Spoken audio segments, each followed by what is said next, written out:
Trăng lênh láng, rát bạc khắp sân nhà tôi. Những cơn gió cuối thu hàng đêm quần thảo từ ngoài sông qua bãi vào làng, mang đến cái se se dễ chịu. Gió chỉ im được một lát, lại như cao hứng nổi lên, giật tung đám lá vứt xuống đất. Dễ như gió vẫn sàm sỡ hất váy đứa gái đang ngược dốc về bản. Tôi sắp đến ngày sinh, chồng tôi làm ngay bên Ân Thi. Bu vẫn đi chợ, nhưng cố gắng về sớm. Bu không cho tôi làm những việc nặng nữa. Với Bu giờ đây, việc ngồi nấu cám hay tưới rau đều đã là việc nặng. Tôi chỉ quét nhà, cho gà ăn và nấu cơm. Những bữa cơm chiều, có 3 Bu con làm tôi thấy yêu cuộc sống bình yên quá đỗi. Non trưa thì thầy về tới nhà. Thầy không phải ở Mạn Ngược về, mà là ở bên Thái Bình sang. Bữa trưa có thầy, Bu và tôi. Vì anh Hưng đi làm đến tối mới về. Cả bữa thầy không nói, chỉ thỉnh thoảng thở dài. Thầy giục tôi ăn nhiều. Ăn trưa xong, thầy và Bu lại rì rầm nói chuyện ở gian ngoài. Tôi vào buồng nằm. Lúc thầy đi rồi, Bu mới bảo tôi: Bu bảo con nhớ, cơ mà con phải nghe Bu nói nhớ. Tôi nghĩ là có việc gì quan trọng lắm, nên Bu mới dạo trước đón sau như vậy. Bu cứ nói đi ạ. Con là con của Bu, con không nghe Bu thì nghe ai ạ? Hẳn thế, cơ mà Bu cũng phải nói mấy chị. Bà ngoại thằng Dũng bệnh khớp gối nặng lắm, chữa trên viện mà không đỡ. Bà cụ lại lẫn nên khổ quá. Nhà bà ở bên kia sông, ngày ngày sang 2 lượt thì nhọc. Thôi thì nhà mình rộng, lại neo người, cho người ta tá túc bên này. Chừng đỡ người ta chả dám phiền mình. Tôi chưa dám tin vào tai mình là Bu tôi đấy. Người đàn bà có tiếng là đanh đá, giờ đây muốn đưa mẹ của vợ hai chồng mình về nhà cơ đấy. Bu ơi, Bu lấy hết lòng tốt của thiên hạ sao Bu? Vì thầy, một người đàn ông trăng hoa bỏ mặc Bu 10 mấy năm trời. Tại sao Bu có thể bao dung đến chừng này hả Bu? Có câu tích đức tù nhân, hoạn nạn tương cứu, phú bẩn tương chi. Bu vừa nói vừa cầm lấy tay tôi như khẩn khoản. Thầy con đâu Bu? Rồi cả anh Hưng nữa. Thầy về đưa bà cụ sang nhặt cái anh Tiến, gần nhà mình giỏi nghề chữa bệnh này. Ý Bu thế, nếu vợ chồng anh chị ăn nhởi Bu, thì Bu cho bà cụ ở nhà mình. Cái trái ở bên kia chả ai ở, lạnh lạnh là ở cho có nghĩa có nhân. Cây đức lắm trồi, người đức lắm con. Vì tình vì nghĩa, không ai vì đĩa xôi đầy. Con nghe Bu nhớ. Tôi cười nụ cười méo mó. Bu tất tả vào dọn trái buồng gần giường Bu nằm ở gian ngoài. Bu nhỏ vào đầu gió một giọt dầu thơm. Đến tối thì thầy đưa bà ngoại thằng Dũng về nhà tôi. Đi cùng là con dâu của bà, tên là Lan. Lạ thay, chồng tôi cũng không hề tỏ ra khó chịu. Bà ngoại thằng Dũng ăn một bát cơm rồi lên nhà nằm. Chân bà sưng to nên đi lại khó khăn. Con dâu bà dìu mẹ lên nhà rồi ở luôn trên ấy. Thầy Bu tôi cũng lên nhà. Tôi dọn xong thì chồng mang bát ra bể sửa. Tối nay thầy tôi không ngủ với Bu thì cũng không có giường để ngủ riêng nữa. Tự dưng tôi thấy vui lắm. Chồng tôi ngồi uống nước với thầy Bu, bà ngoại và mợ thằng Dũng. Bu giục tôi đi nằm. Con nhện lại bò ngang cửa sổ. Nó nhìn tôi như muốn hỏi: đằng ấy chưa đẻ cơ à? Bọc trứng của tớ nở lâu lắm rồi. Lũ con cũng có cuộc sống riêng của chúng. Giờ tớ mượn cửa sổ trăng tơ bắt muỗi nhé. Nó hầu như đứng yên trên cửa sổ, mắt nhìn tôi, chẳng sợ chẳng ngại gì. Nó đang nhả tơ vào không gian thì phải. Sợi tơ bay kéo giãn, bám vào một điểm nào đó để tạo thành dây tơ khung. Nó bắt đầu bám vào sợi này, tạo các sợi thẳng xếp xung quanh, rồi mới bò vòng quanh tạo hình tròn lớn dần, từ tâm vòng tròn ra ngoài.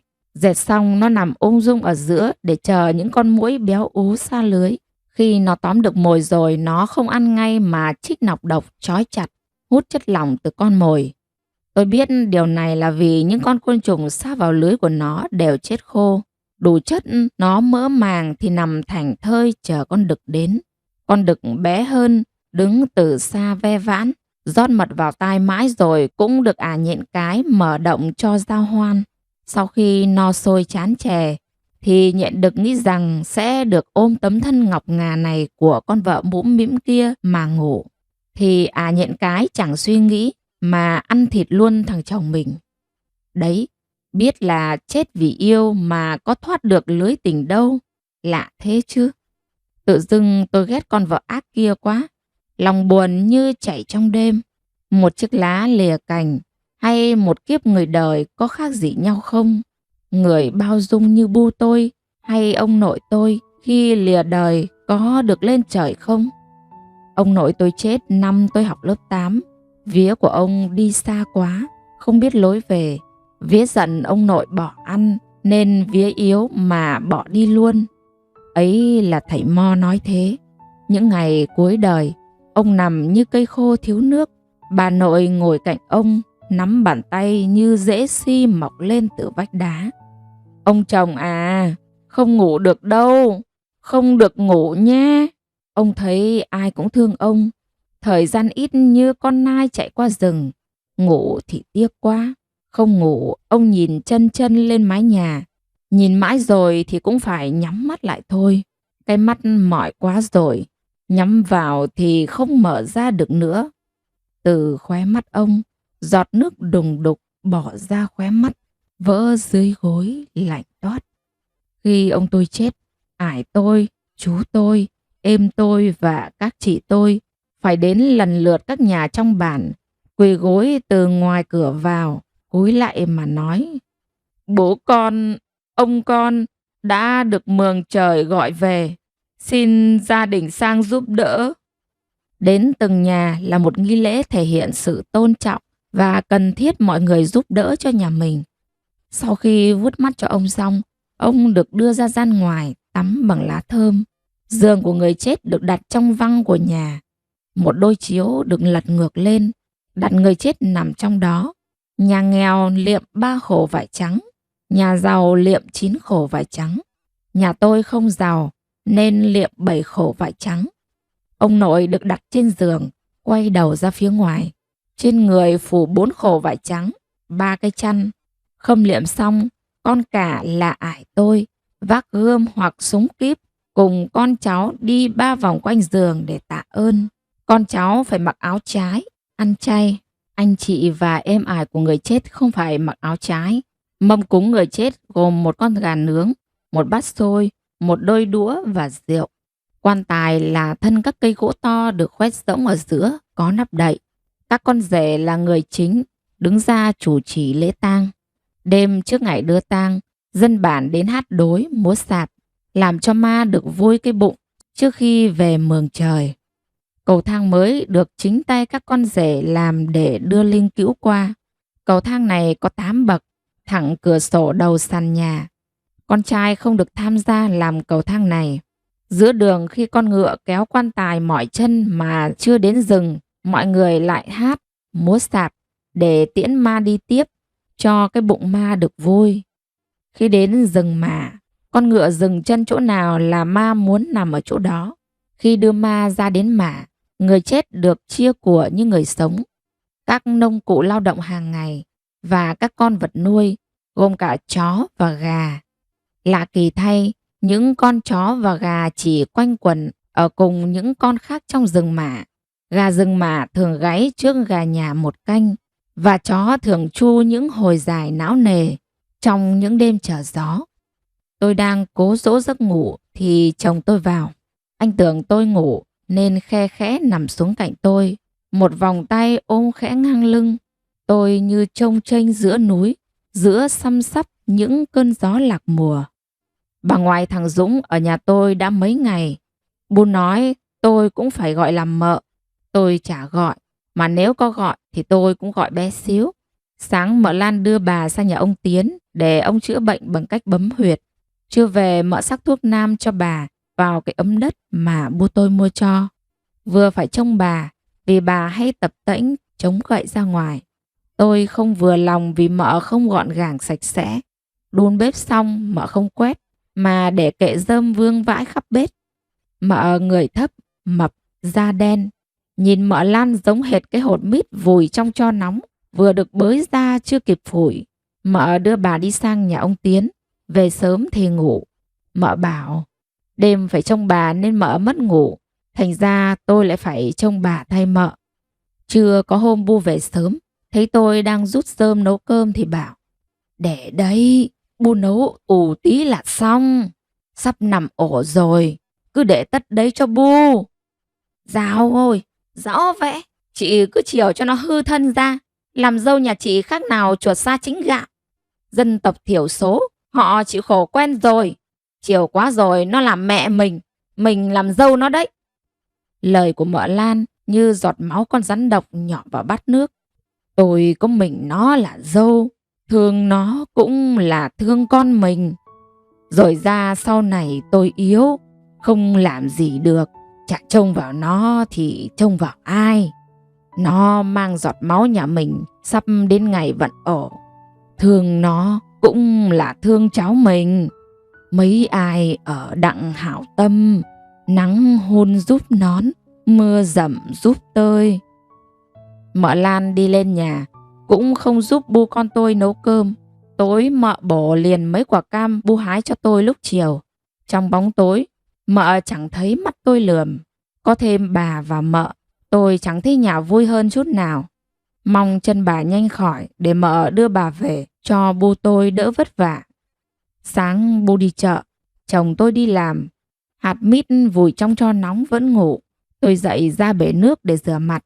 Hỡi ôi, không biết bằng cách nào mà bà đổ hết nửa bao đỗ của Bu mới phơi vừa thu vào chiều qua để trong bếp, mà múc đầy chậu nước và đổ số đỗ ấy vào mà ngâm.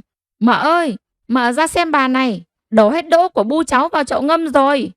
Tôi phải lên tận nơi gọi mấy lần mợ mới mở cái chăn phủ hạt mít ra. Mặt mợ hằm hằm. Ôi trời ơi là trời, bà ơi là bà.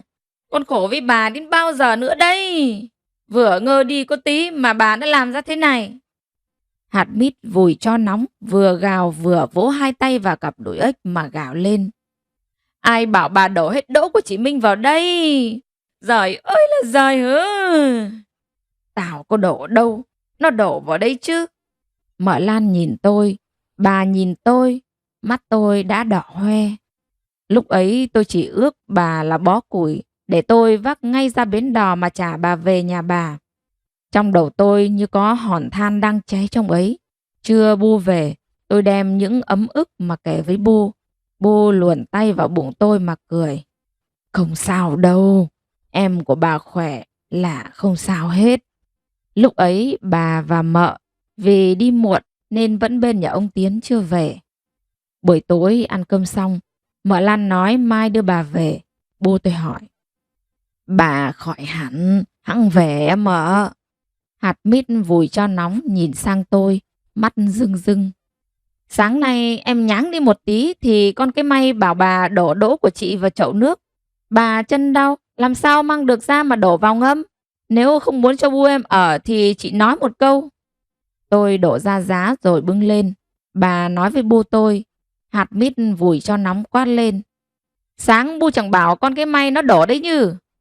Ai ơi, ăn ở cho lành, tu nhân tích đức để dành về sau. Nếu bà đỡ thì mai em đưa bà về bên nhà cho thoải mái. Còn biếu bà 10.000, bà ăn chầu nhá. Bu tôi đứng dậy thả màn đi nằm. Hạt mít vùi cho nóng im lặng. Ăn đi con, chẳng mấy ngày nữa nằm ổ lại thèm. Bu đi chợ về, mua cho tôi một đĩa chè lam, ngọt thanh từ mật mía, cay dịu của gừng, bùi béo của lạc. Bu gánh nắng từ chợ về, đổ tràn khắp gian bếp, còn vương mấy sợi rơm vàng ươm.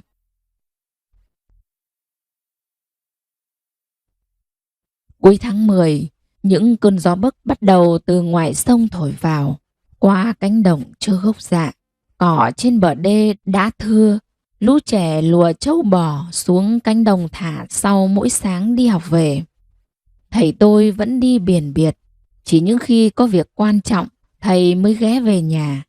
Bu vẫn đi chợ mỗi trưa, về đến đầu ngõ bao giờ Bu cũng gọi tôi: "Mày ơi, may à!" Tôi lật vỉ buồm, háo hức tự khám phá những thước quả quê trong một bên thúng của Bu. Khi thì bánh đa, khi thì mấy tấm mía xương gà mềm mềm, ngọt lịm, khi thì vài cái bánh rán ngào đường vàng ruộm thơm phức. Đêm nay tôi lật mình qua lại mà không ngủ được. Chồng tôi ban ngày đi làm mệt nên tối ngủ say lắm. Chốc chốc tôi lại ngồi dậy ra ngoài đi vệ sinh. Gần sáng những cơn đau đầu tiên xuất hiện. Tôi cố gắng ngủ giữa những cơn co ngắn và nhẹ. Chừng 4 giờ sáng, Bu dậy tôi dậy theo.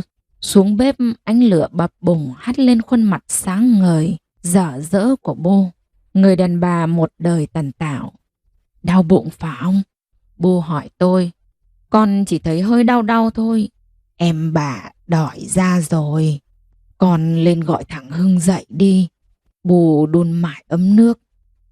"Con đẻ á Bu?" "Bố chị, nhẹ tôi đẻ chắc." Bu giục tôi vệ sinh cá nhân. Bu lấy trứng gà luộc thêm 2 quả, ép tôi ăn hết cùng một bát xôi đỗ. Chồng tôi đưa tôi đến viện bằng xe máy. Bệnh viện huyện bên xã Đỉnh Cao, cách nhà tôi khá xa. Mãi về sau này tôi không bao giờ quên hình ảnh Bu tôi, một tay xách làn tã lót quần áo của hai mẹ con tôi, một tay xách phích nước, lếch thếch chạy vào hành lang bệnh viện với vẻ mặt đầy lo lắng. Lúc ấy mặc những cơn đau đã bắt đầu râm rỉ, tôi chỉ muốn nói: "Con không sao đâu, Bu đừng lo lắng quá thế." Tôi được đưa vào phòng trợ sinh cùng với 4 sản phụ khác.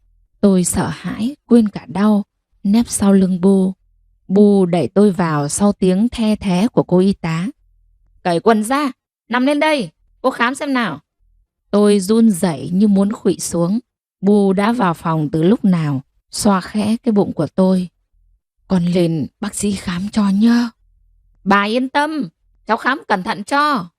Sau này tôi mới biết, sở dĩ tôi được nhẹ nhàng như vậy là nhờ Bu đã cho vào túi cô ấy một tờ ngan nằm, cái khẩu hiệu phổ biến ngày đó. "Còn chán, sớm cũng phải tối mới đẻ nhá. Xuống, về phòng chờ đi lại cho nhanh đẻ nhá." Mặt tôi hoa lên. "Đến tối ư? Bây giờ mới vừa sáng." Bu dìu tôi về phòng chờ, xoa lưng cho tôi. Ở đó có 2 chị đã sinh, còn 2 người đang nhăn nhó đi lại như tôi.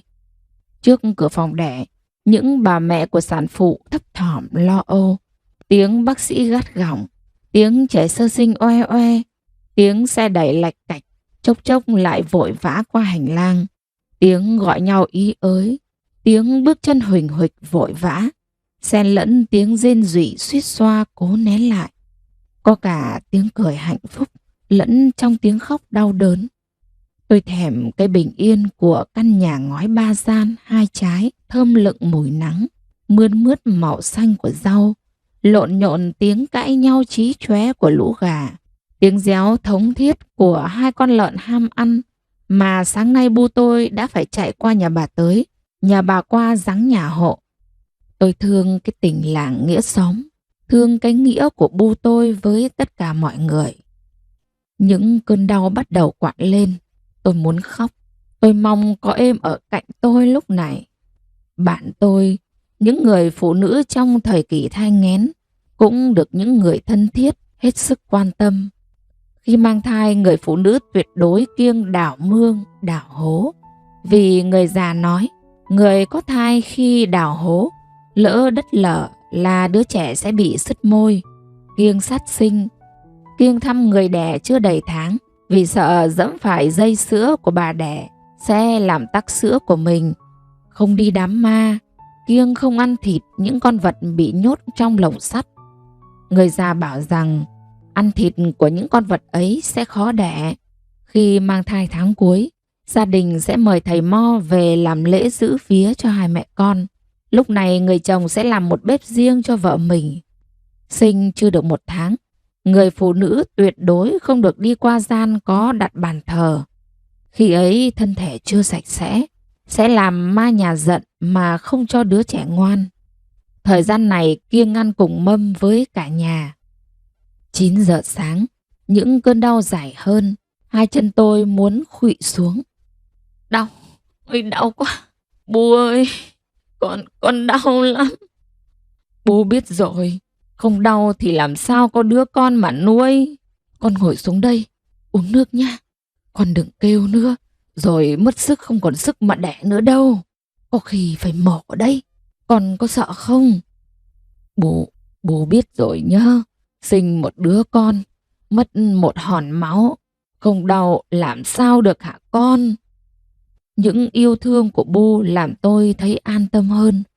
Tôi thương quá. Những người phụ nữ trong bản tôi khi bắt đầu trở dạ sẽ được chuyển xuống gian bếp, không được sinh trên nhà, vì máu bà đẻ sẽ làm bẩn bàn thờ tổ tiên. Bếp lửa sẽ là nơi sưởi ấm cho hai mẹ con. Ngày em sinh tôi, một ngày mùa hè giữa tháng 6, đêm em đau bụng, chị gái tôi chạy qua ba nóc nhà trong bản gọi bà thím, ông chú sang.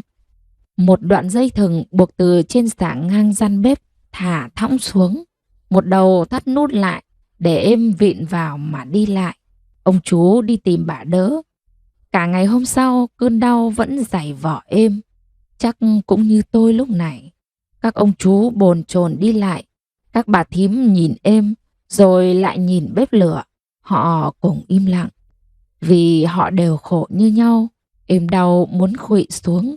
Cái thân thể của người đàn bà gần 40 tuổi như bị chìm trong hũ rượu. Chân tay run rẩy, mồ hôi tuôn thành dòng. Những người phụ nữ trong bản, ngay cả lúc vượt cạn, cũng vẫn phải tuân theo một quy tắc: chỉ được ngồi và đứng, chỉ được phép nằm khi đã mẹ tròn con vuông. Non buổi hôm sau thì cơn đau dành lên như chõ sôi kín bị đun lửa to. Em sinh tôi trong cái mệt mỏi cùng cực. Em sinh tôi một đứa gái bướng, bé như con mèo hen. Tôi biết mình chẳng phải là thằng trai, không ai thương cả, nên nằm im ngoan ngoãn. Nhưng bà đỡ đợi mãi mà cái nhau không chịu ra. Em đau đớn, mấy bà thím cũng đau. Đau với sự đồng cảm trong cái khổ cùng cực khi không sinh được một thằng trai. Thầy Mo được mời đến, cúng hết một bài, cái nhau không chịu ra. Cúng hết 3 bài, cái nhau cũng không chịu ra. Chắc nó ngủ trong ấy mà quên lối ra rồi, phải gọi nó dậy thôi. Một hòn sỏi nhỏ được buộc vào đầu nhau thai, lá bùa được buộc chung vào đó. Máu nhuộm đỏ hòn sỏi, máu đỏ lá bùa. Em ngồi như thế. Non chiều thì nhúm thau của đứa gái bướng cũng chịu ra. Ngọn núi nhọn hoắt kia là ngọn núi sinh ra đứa con gái khó bảo như mày. Mày cướp chỗ của thằng trai dòng họ. Em sinh tôi đúng lúc mặt trời lên đỉnh mỏm núi ấy. Mỏm núi cao không đủ chỗ cho một con sơn dương đứng. Bà thím bón cháo cho em. Sau cuộc vượt cạn quá sức, em nuốt từng thìa. Những lời đay nghiến hỗn tạp. Người em rũ ra như tàu lá non bị lửa táp. Chiều ấy nắng mãi không chịu tắt. Nắng như cả bản mang hết ngô ra mà tái quanh gian buồng em nằm. Nắng làm khô nhanh những giọt nước mắt của em tôi. Chiều nay nắng cũng chậm chậm cuốn vào tiếng suýt xoa của tôi. Bù vén những lọn tóc mướt mồ hôi của tôi mà xót xa, lo lắng. Lát lát bố lại chạy vào kêu cô y tá. Cô xem giúp con tôi mấy, em nó đau quá. Lời bố như van nài. Con So, đau thế chưa ăn thua đâu. Cô y tá nhìn tôi cứ như cái sự đau của tôi là bình thường vậy. Lạ thế chứ. Đến xâm xấp chiều thì cơn đau quặn lên. Nước mắt tôi vỡ ra hai bên khóe mắt, lem nhem bên má. Bố vừa xoa lưng cho tôi, vừa cuống quýt. Bố xin, bố biết rồi. Ước gì cái dịu dàng đầy yêu thương của bố làm vơi bớt những cào xé trong tôi lúc này. Đau quá, đau đến toát mồ hôi. Cơn đau này chưa qua, cơn kia lại ập đến. Như một bàn tay khổng lồ đang nghiến răng mà xoắn lấy từng thớ thịt, rứt ra ném tung tóe khắp nơi. Tôi là một đứa gái bướng, ông chú tôi bảo thế. 5 tuổi, tôi được ải cho đến trường đón chị. Một lần thôi, tôi lóc nhóc theo chị đến lớp. Tôi chẳng được yêu thương nên cũng không ai quan tâm. Tôi đi học, kệ, đi học thì đi. Một quyền vở, cái bút chì. Tôi léo đẽo theo chị gái đi trên con đường mấp mô để tìm con chữ. Con chữ cho tôi cái vui hơn ở nhà. Cô giáo khen tôi thông minh, em tôi cười. Về nhà nói lại với bà nội. Bà im lặng, em cũng im. Tôi như người mắc lỗi. Cái lỗi lớn quá. Cái lỗi vì là đứa gái. Những im lặng căng ra, nhiều lúc như muốn vỡ cả gian nhà nhỏ như cây nấm. Tiếng đập bàn, tiếng thủ thỉ, mong ải tôi đi kiếm một thằng trai. Tôi lớn lên trong những cái xót xa của em, tiếng thở dài của người lớn. Tôi thấy mình mạnh mẽ. Tôi lớn lên trong những nhọc nhằn, mâm cơm mà đĩa rau che khuất mặt chị tôi bên kia mâm. Trong những tối hun hút gió lùa, nghe mỏi cả tai. Tôi thương em, thương những vết nứt nẻ trên bàn chân nhớm máu mỗi đông về. Bàn chân nhỏ xíu của tôi bước trên con đường nhói nhói đá dăm, cùng chị xuống trường để nhìn thấy cô giáo người Kinh. Trời sắp sắp tối, cơn đau dành lên như nồi cơm sôi chưa kịp mở vung. Bu ép tôi ăn. Bu nói nếu tôi không ăn, Bu cũng sẽ không ăn. Tôi cố gắng nuốt vào bụng những ân cần của Bu, nuốt cả những cơn đau đang trồi lên ập xuống. Thân thể tôi rã rời, bàn tay khổng lồ vẫn không ngừng cào xé. Cái đau như chông chênh giữa núi. Tôi sợ bị bàn tay khổng lồ hất xuống vực sâu hun hút kia. Mắt tôi hoa lên, thân thể như vỡ ra. Cả đêm tôi vẫn bị cơn đau quằn quại, dài vò. Sáng Bu lại ép tôi ăn cháo chồng mang vào. Những cơn đau đã làm tôi kiệt sức. Người tôi run rẩy, nhão ra như con rắn lột xác. Non chiều tôi đau quá. Có lúc tôi nằm mê mệt chịu đựng, thỉnh thoảng lại quặn bụng nén những cơn ho. Bàn tay vô hình vẫn bóp chặt thân thể tôi mà siết. Một dòng ấm nóng ri rỉ chạy dọc ống chân. Bu tôi hốt hoảng chạy gọi bác sĩ. Mái tóc Bu xổ ra bay ngang mặt tôi. Tôi nằm trên bàn lạnh ngắt. Bu và chồng tôi không được vào. Thân thể tôi như bị xé ra. Cháu bao nhiêu tuổi? Dạ, cháu 19 tuổi. Thở đều nào. Cô bảo dặn thì dặn nhé. Chồng cháu không đến à? Chồng cháu đứng ở ngoài kia. Dặn mạnh như lúc bị táo bón đấy. Dứt khoát nhá. Sao lấy chồng già thế? Vâng. Thở hít sâu vào. Lấy hơi nhé. Ông này lấy cháu lần đầu tiên đấy à? Đầu con cháu đây này. Phải dặn dứt khoát đi. Không phải như thế. Con ngạt thở là tại cháu đấy. Những khát khao được làm mẹ của tôi giờ này đang bị cơn đau phanh xé từng mảnh. Bu ơi, cứu con.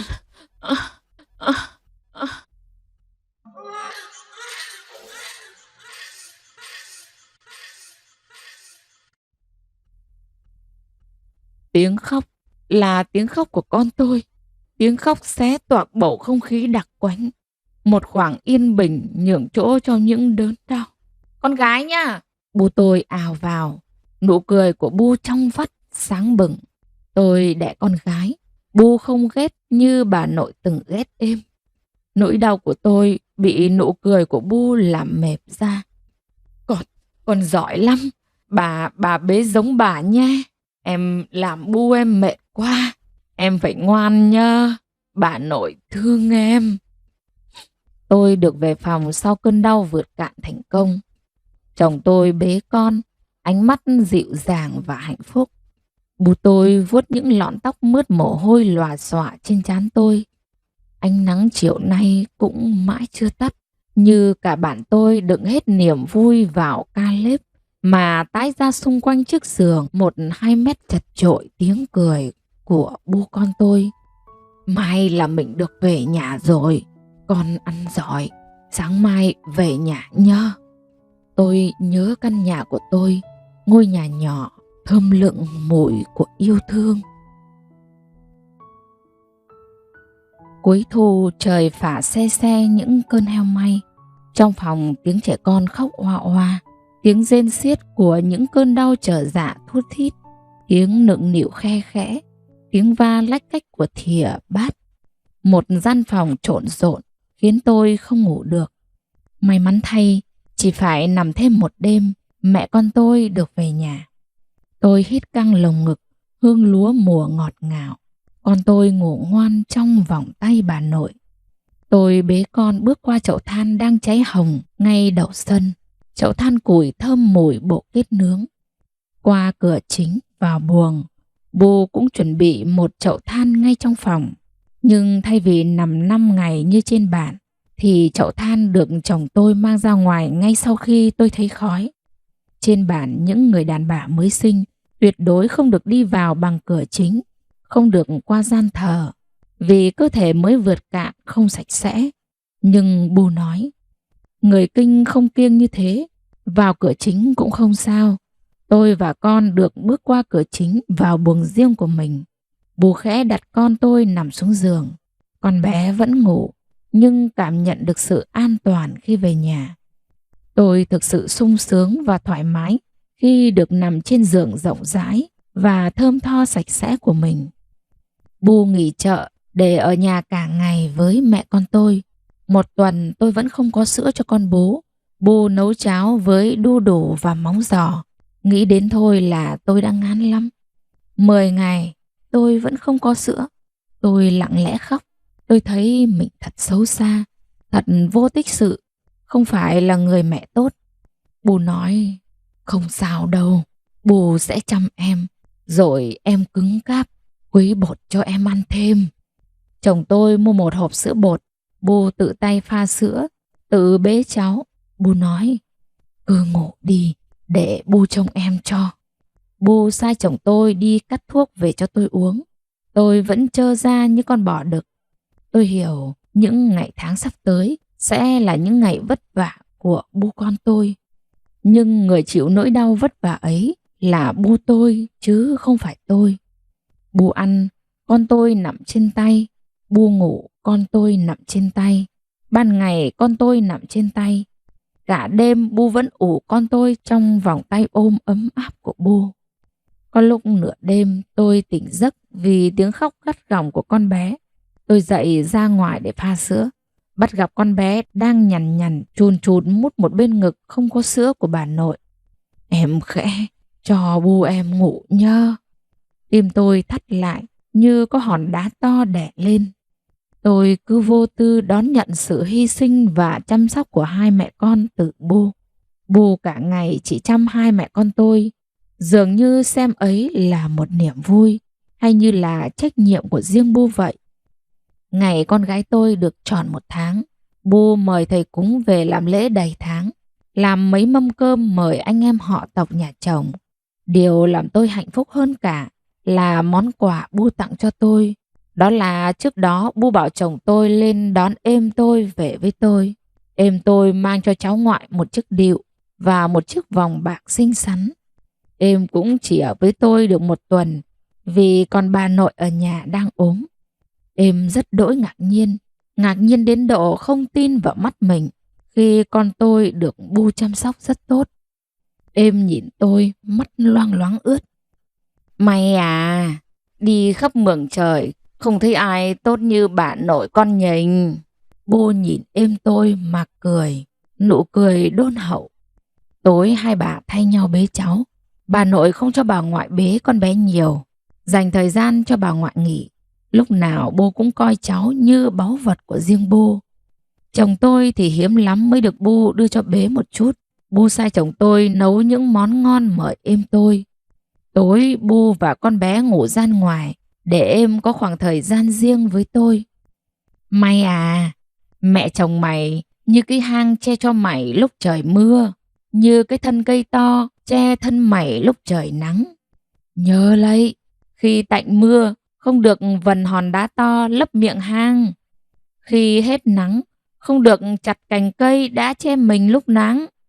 Sau này khi mẹ chồng mày cái chân không còn nhanh, cái mắt không còn tinh, mày phải làm trâu, làm ngựa thì cũng chăm sóc mẹ chồng thật tốt đấy nhé. Em xuống với cháu, 1 tuần là phải về thôi. Bà nội bị ma nhà bắt nhiều vía quá, sắp về mường trời rồi. Cái chân bà lúc nào cũng buồn như con kiến bò lên, bụng đau như có quả dẻ gai rơi vào, ngực tức như ai chắn dây mạnh vào ấy. Cổ họng thì như bị ai bỏ quên quả lê trong ấy, không muốn ăn rồi. Tôi thương bà nội quá, lòng tôi buồn như dòng suối chảy một mình trong đêm. Tôi thương êm quá, nhớ về những con dốc như một tiếng thở dài trên bạn tôi. Êm xuống đây chơi, ở nhà thím phải sang trông bà, thím chăm bà không quen. Ở với cháu mà đêm nào em cũng lo lắng. Thím tôi là vợ chú Ninh, một người đàn bà đẹp. Ngày ông nội mất, chú Ninh còn chưa có con. Thím lấy chú vì không có tiền làm ma khô cho ải của thím. Lấy nhau về, chú thương thím lắm. Nhưng đêm nào cái việc vợ chồng mà chú cũng phải vần thím như hòn đá to ngược dốc. Tiếng bình bịch như chống đánh vào bức tường trình. Sáng nào tôi cũng thấy chú đá vào cái ao nước dưới sàn uỳnh huỳnh. Mắt thím lườm chú sắc như lá cỏ xanh trên núi ngày mưa. Tiếng chú lúc nào cũng tưng tức, khó chịu, như tiếng quát của người già hút thuốc lào. Ông nội hấp hối, chú quỳ sát mà chỉ nghe thều thào. Thằng anh mày không được thằng con trai, mày phải có con trai, phải có thằng con trai đây. 5 đứa gái hay 10 đứa gái cũng không bằng một thằng trai què, phải có thằng con trai. Khi về mường trời còn có thằng tung trứng. Khi chết con trai sẽ tung quả trứng lúc đưa ma để xác định chỗ đào huyệt. Quả trứng khi tung vào chỗ đất trong rừng mả, quả trứng vỡ ở chỗ nào thì người chết nằm ở chỗ ấy. Lễ dướn răng tức là dạm ngõ, chú tôi mang sang nhà thím một đôi gà, một con lợn và một can rượu to. Từ ngày dướn răng đến ngày cưới, tháng nào chú cũng phải có lễ pay ra mươn, tức là thăm tháng. Ngày cưới nhà thím thách 50 nén bạc và một con nghé. Ông đã phải bán nhiều dê mới đủ lễ cho nhà gái. Sáng ngày sang đón thím, sương dày quá, trời nắng như nước vo giá gạo đầu mùa. Cả đoàn người đi trên con đường nhỏ, giống cái khăn quàng cổ vắt ngang lưng núi. Ông chú bước đi phầm phập như con tê tê đang đào cái hang làm nhà mới. Cái bụng ông chú không vui. Nhà gái thách lớn quá, nhà nó không có người đàn ông mà thách lớn quá. Ông chú à, nó đẹp như hoa pằng nảng. Thằng trai khác nhiều tiền cũng không được nó ưng cái bụng đâu. Mày chỉ nghĩ nông như cái muôi gỗ thôi à. Phải bán nhiều dê, bán cả mảnh nương tốt mới đủ tiền cưới vợ cho mày đấy.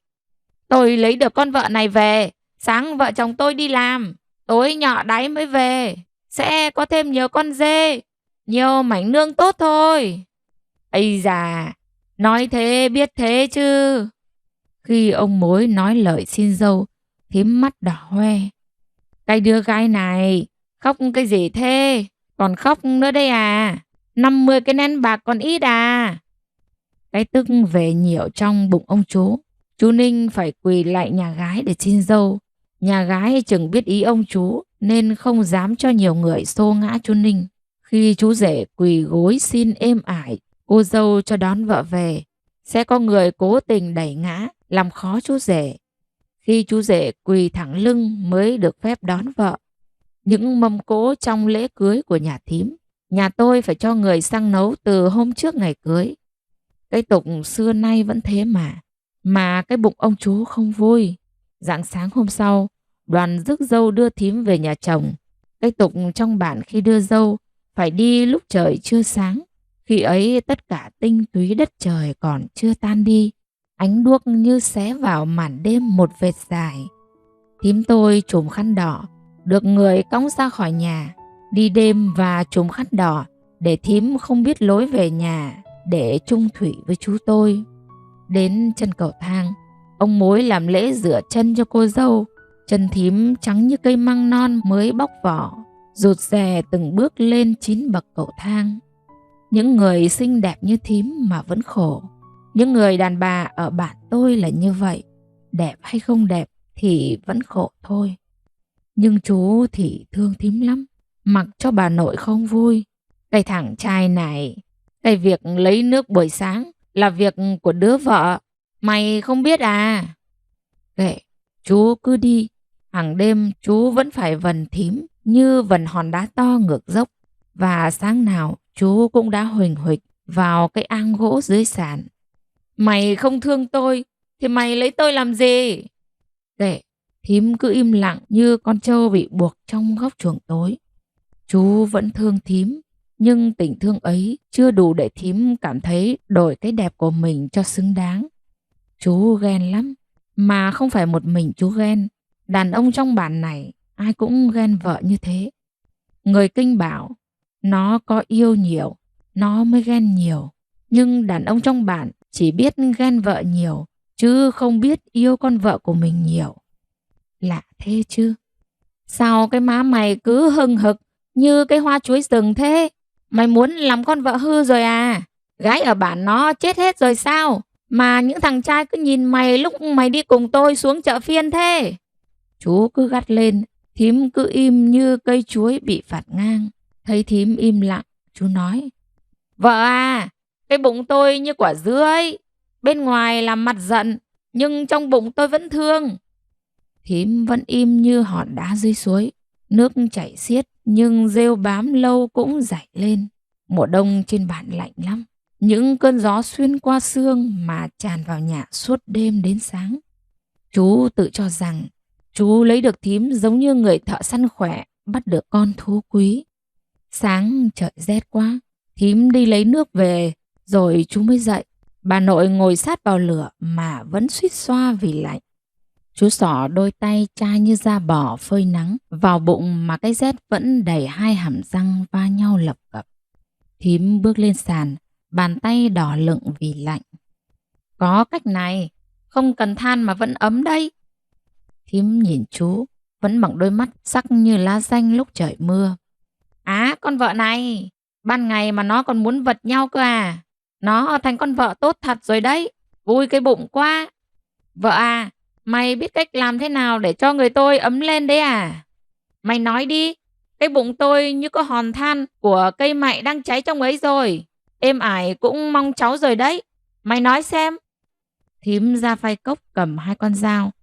Đi theo tôi, lên nương chặt củi. Leo một con dốc sẽ ấm, chặt một bó củi sẽ nóng đấy. Cái vui trong mắt chú chạy trốn nhanh như hòn than đỏ bị nhúng nước. Thím không để ý. Tôi lớn lên, ít thấy đàn bà trong bản của tôi cười. Bà nội tôi, em tôi và thím tôi ít cười. Nhưng họ không khi nào to tiếng với nhau. Bà nội không thương thím như em, nhưng cũng không tỏ vẻ khó chịu. Họ dựa lưng vào nhau, lầm lũi sống như thế. Dù nhà chồng có nghèo hay giàu, thì đàn bà cũng như con dê bị buộc dưới gốc lê sau nhà thôi. Mấy ngày ở đây, tôi thấy em tôi cười nhiều. Đêm Bu ôm con tôi ngủ gian ngoài. Bu tự dậy pha sữa cho cháu ăn. Con bé cũng bám hơi bà nội mà quên cả mẹ. Tôi áp mặt vào ngực êm, nghe hơi ấm từ khuôn ngực không còn văm vắp. Trong mơ tôi thấy một cảm giác dịu dàng, mơn man dọc sống lưng. Gian ngoài tiếng ru khe khẽ, ẩu ơi ngọt lịm đưa vào. Một tuần nhanh như cái chớp mắt. Sáng em tôi chào Bu tôi để về. Bà nội tôi ốm nên Bu cũng không dám giữ em. Em ôm cháu vào lòng nhìn nó rất lâu. Bu ôm lấy em tôi mà thủ thỉ. Còn cái may là con gái tôi, không phải con dâu đâu. Tôi cũng thương nó như chị thương nó. Chị cứ yên lòng nha. Em tôi nắm tay tôi như muốn nhắc tôi nhiều điều lắm. Em buông tay tôi, đi như chạy ra ngõ. Tim tôi thắt lại như có bàn tay nào đó bóp nghẹt lại. Chồng tôi đưa em về. Nhà chỉ còn hai Bu con bé rất ngoan. Bu cười nói: Em chẳng cần Bu, em chỉ cần bà nội thôi. Tôi như mắc lỗi khi làm mẹ mà không có sữa nuôi con.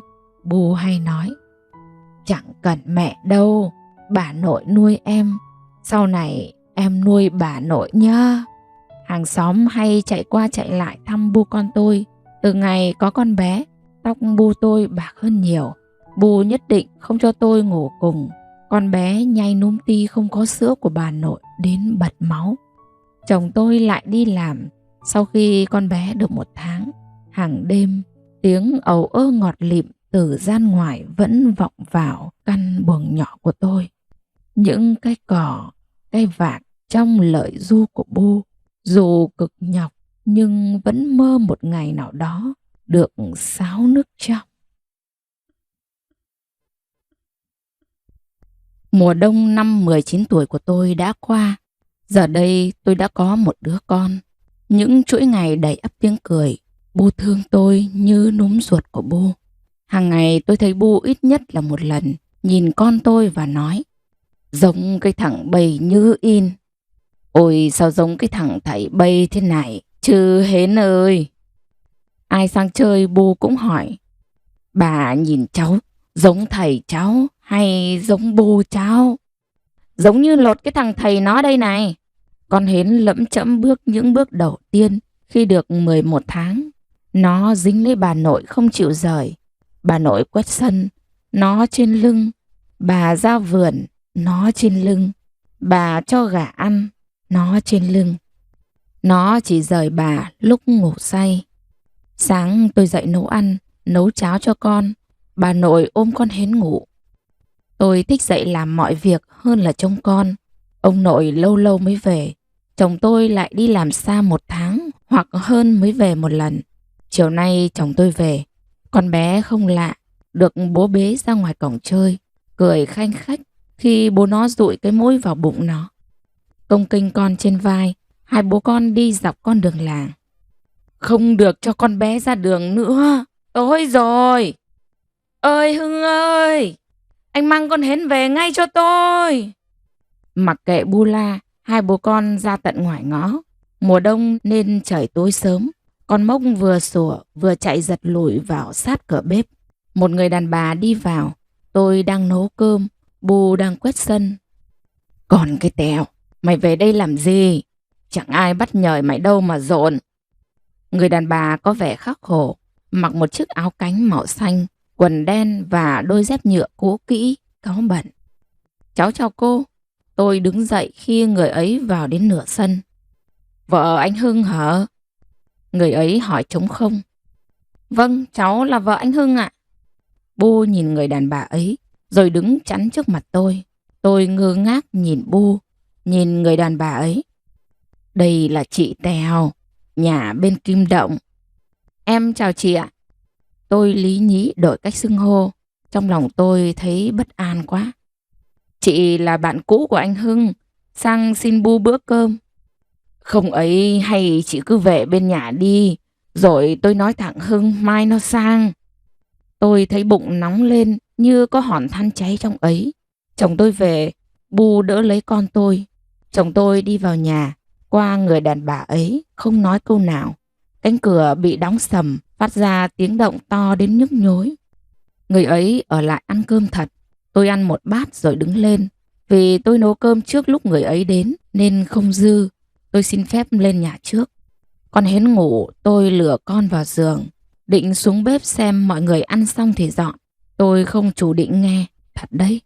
Nhưng những lời nói của chồng tôi to quá, nên tôi phải đứng ngay lại cửa bếp. Cô sang đây làm gì? Tôi và cô chẳng có liên quan gì sắt. Còn đấy, chị cứ về bên nhà. Mai rồi thằng Hưng nó sang nói chuyện với chị. Giờ muộn rồi, con không về, con ở đây. Ngữ liền bà, quả tha quả mỏ như chị. Không trơn mà trượt mấy tài. Một mình mà đẻ con trai mấy tình. Chị gớm mặt quá, vẫn dám về đây hớ. Còn trời, còn nước, còn non, còn trăng, còn gió. Chị còn lẳng lơ. Tai tôi như ổ đi. Sao không ai nói gì với tôi? Tôi đã về làm dâu của Bu 4 năm. Tôi đã có con với chồng tôi. Cuộc sống của tôi đang êm đềm. Tôi phải cố gắng rất nhiều để có được ngày hôm nay. Trước ngày tôi về nhà chồng 1 tuần. Buổi chiều mùa đông nhàn nhạt nắng. Sau khi ăn cơm rang ở chợ huyện về, chồng tôi đưa tôi đến nhà chồng bạn, biếu ông 1 cân chè và một túi quà. Tôi không biết có cái gì trong ấy. Trường bản cho một nắm chè và một cái ấm có vòi dài, đổ nước đang sôi vào ấy rồi chắt ra. Ông đổ một lượt nước mới vào ấm, đợi một lúc cho chè ngấm, rồi đặt cái vòi vào miệng mà uống. Nước sôi xèo xèo trong cuống họng. Ấy là tôi nghĩ thế. Ông nhìn túi quà rồi nhìn chồng tôi. Ây, con mày chưa đủ cái tuổi lấy chồng đâu, nhưng mày cứ đón nó về thôi. Khi nào đủ tuổi, nhớ đăng ký cho đúng cái luật của nhà nước đây, không đùa được đâu. Tôi đã đủ tuổi được 2 năm rồi, chồng tôi vẫn chưa dắt tôi đi đăng ký. Người đàn bà ấy nhìn tôi như một con mèo nhìn một con chuột con. Bu giục tôi lên nhà. Để bát đây, mai rửa cũng được. Nước mắt tôi đã muốn bỏ ra. Tôi đóng cửa buồng, đêm trùng xuống như cái võng mắc hở. Người đàn bà kia chắc chắn có mối quan hệ không bình thường với chồng tôi. Đã đến tận nhà thế này là không bình thường rồi. Tôi chỉ cần bu tôi và con hến thôi. Tôi nghĩ thế. Tôi sẽ không khóc đâu. Thật đấy, không khóc. Tôi sợ tay xuống gối. Cái lá bùa vẫn nằm in dưới mặt nệm hoa. Cái lá bùa mà ông Mo nói phải đặt dưới chiếu để chồng tôi gối đầu lên thì đi đâu cũng sẽ về với vợ con ở nhà. Tôi chẳng tin cái lá bùa ấy có thể giữ chân một người. May ơi! Tiếng chồng tôi ngoài cửa, nhỏ và nhòe nhoẹt như âm thanh thổi vào một ống tre vỡ. Đàn bà như êm tôi, khổ thì đổ vào nương, vào mắng lợn, vào tàu ngựa. Đàn bà như bu tôi, khổ thì đổ vào cối xay, những hạt đỗ xay nát, những đêm đằng đẵng. Tôi nghe có tiếng thở, chồng tôi đang ở bên ngoài. Chồng tôi sang bên buồng kia, tôi cũng không trách đâu, thật đấy. Tim tôi quặn thắt. Tôi như con chăn bị thương vặn mình, dồn hết sức lê thân lên khỏi vực đá. Mà cái vực chật chội quá, lại cao quá thế này. Tôi muốn trườn lên miệng vực mà hít một hơi thật dài cho vơi bớt cái ngột ngạt. Có lần chồng tôi nói, đường lên nhà may có nhiều con dốc, dù ai bịt mắt trong đêm, anh cũng chẳng đi nhầm được. Mày đừng nghe tiếng khèn của thằng bộ đội biên phòng, nó không tốt đâu. Giờ mắt anh đang mở to, không có con dốc nào, có cả đèn soi đường, mà lại muốn đi nhầm hay sao? Sáng tôi dậy nấu ăn cho cả nhà, bố con Hến đang ôm con ngủ. Bu lụi cụi dưới bếp, Bu nhìn tôi cúi xuống im lặng. Tôi đang giận Bu. Tại sao Bu không nói chuyện gì đã xảy ra? Tôi không muốn hỏi Bu. Ngoài sân ngôi sao mai đằng xa chưa lặn, nước mắt ẩn ực. Tôi không cần Bu nói. À, có một người sẽ giải đáp hết thắc mắc đang đè nén đến ngạt thở trong lòng tôi. Tôi xin Bu buổi trưa sang nhà ngoại. Bu nói sang ấy một ngày thì về. Không Bu và con Hến nhớ. Bữa ăn sáng nặng nề trong im lặng. Bức bối quá nhưng tôi không hỏi gì cả. Người đàn bà kia nhìn sang. Tôi cứ muốn khóc. Tôi đứng lên bế con Hến lên nhà. Bu lên theo. Mày ơi, Bu chỉ có con là con dâu, con Hến là cháu. Cây ngữ liền bạ hư hỏng kia không đáng để con nhìn. Hẵng bình thường, rồi Bu kể con nghe nhá.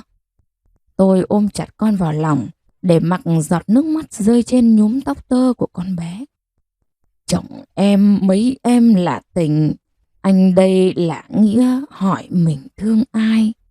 Một mình em đứng giữa hai, bên tình bên nghĩa, em thương hết chứ bỏ ai bơ mình.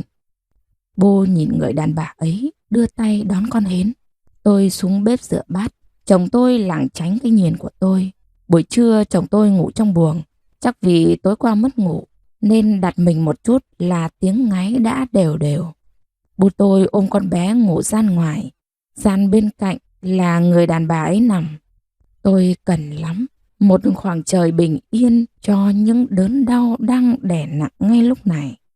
Tôi đội nắng đi dọc đê, xuống cánh đồng thong thốc gió. Tôi ngồi trên bờ sông. Những cơn gió thốc vào tôi như trò đùa trẻ con.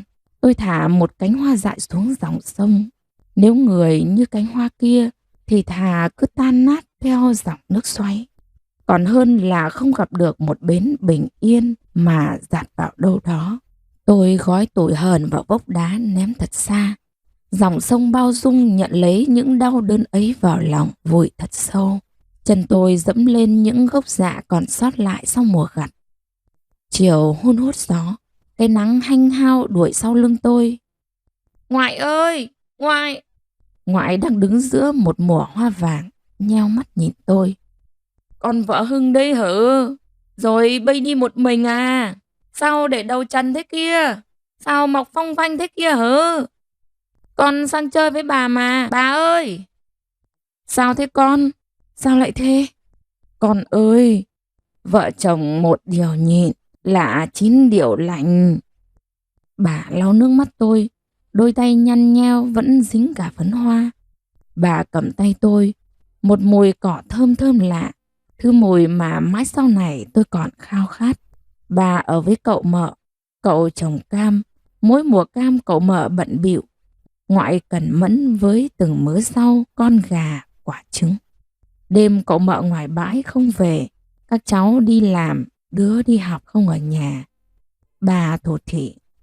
Còn đó là vợ thằng Hưng, hơn thằng Hưng 3 tuổi.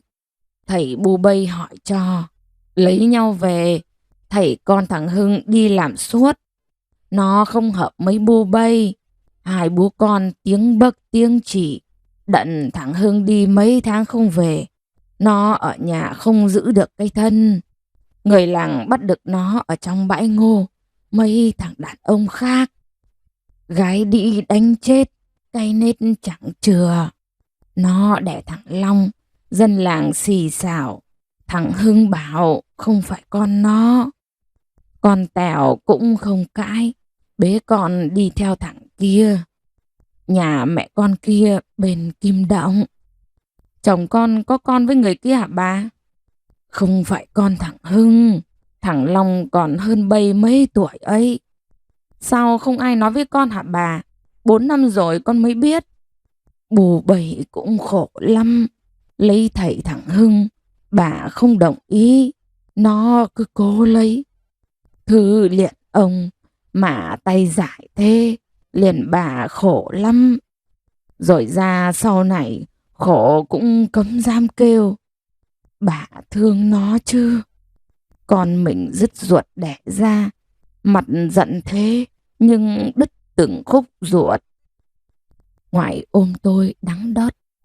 Bù bầy không có lỗi, con đừng giận bu con nhớ. Bù bầy thương bầy thiệt thòi, thương bầy còn hơn cái mồi đây nhớ.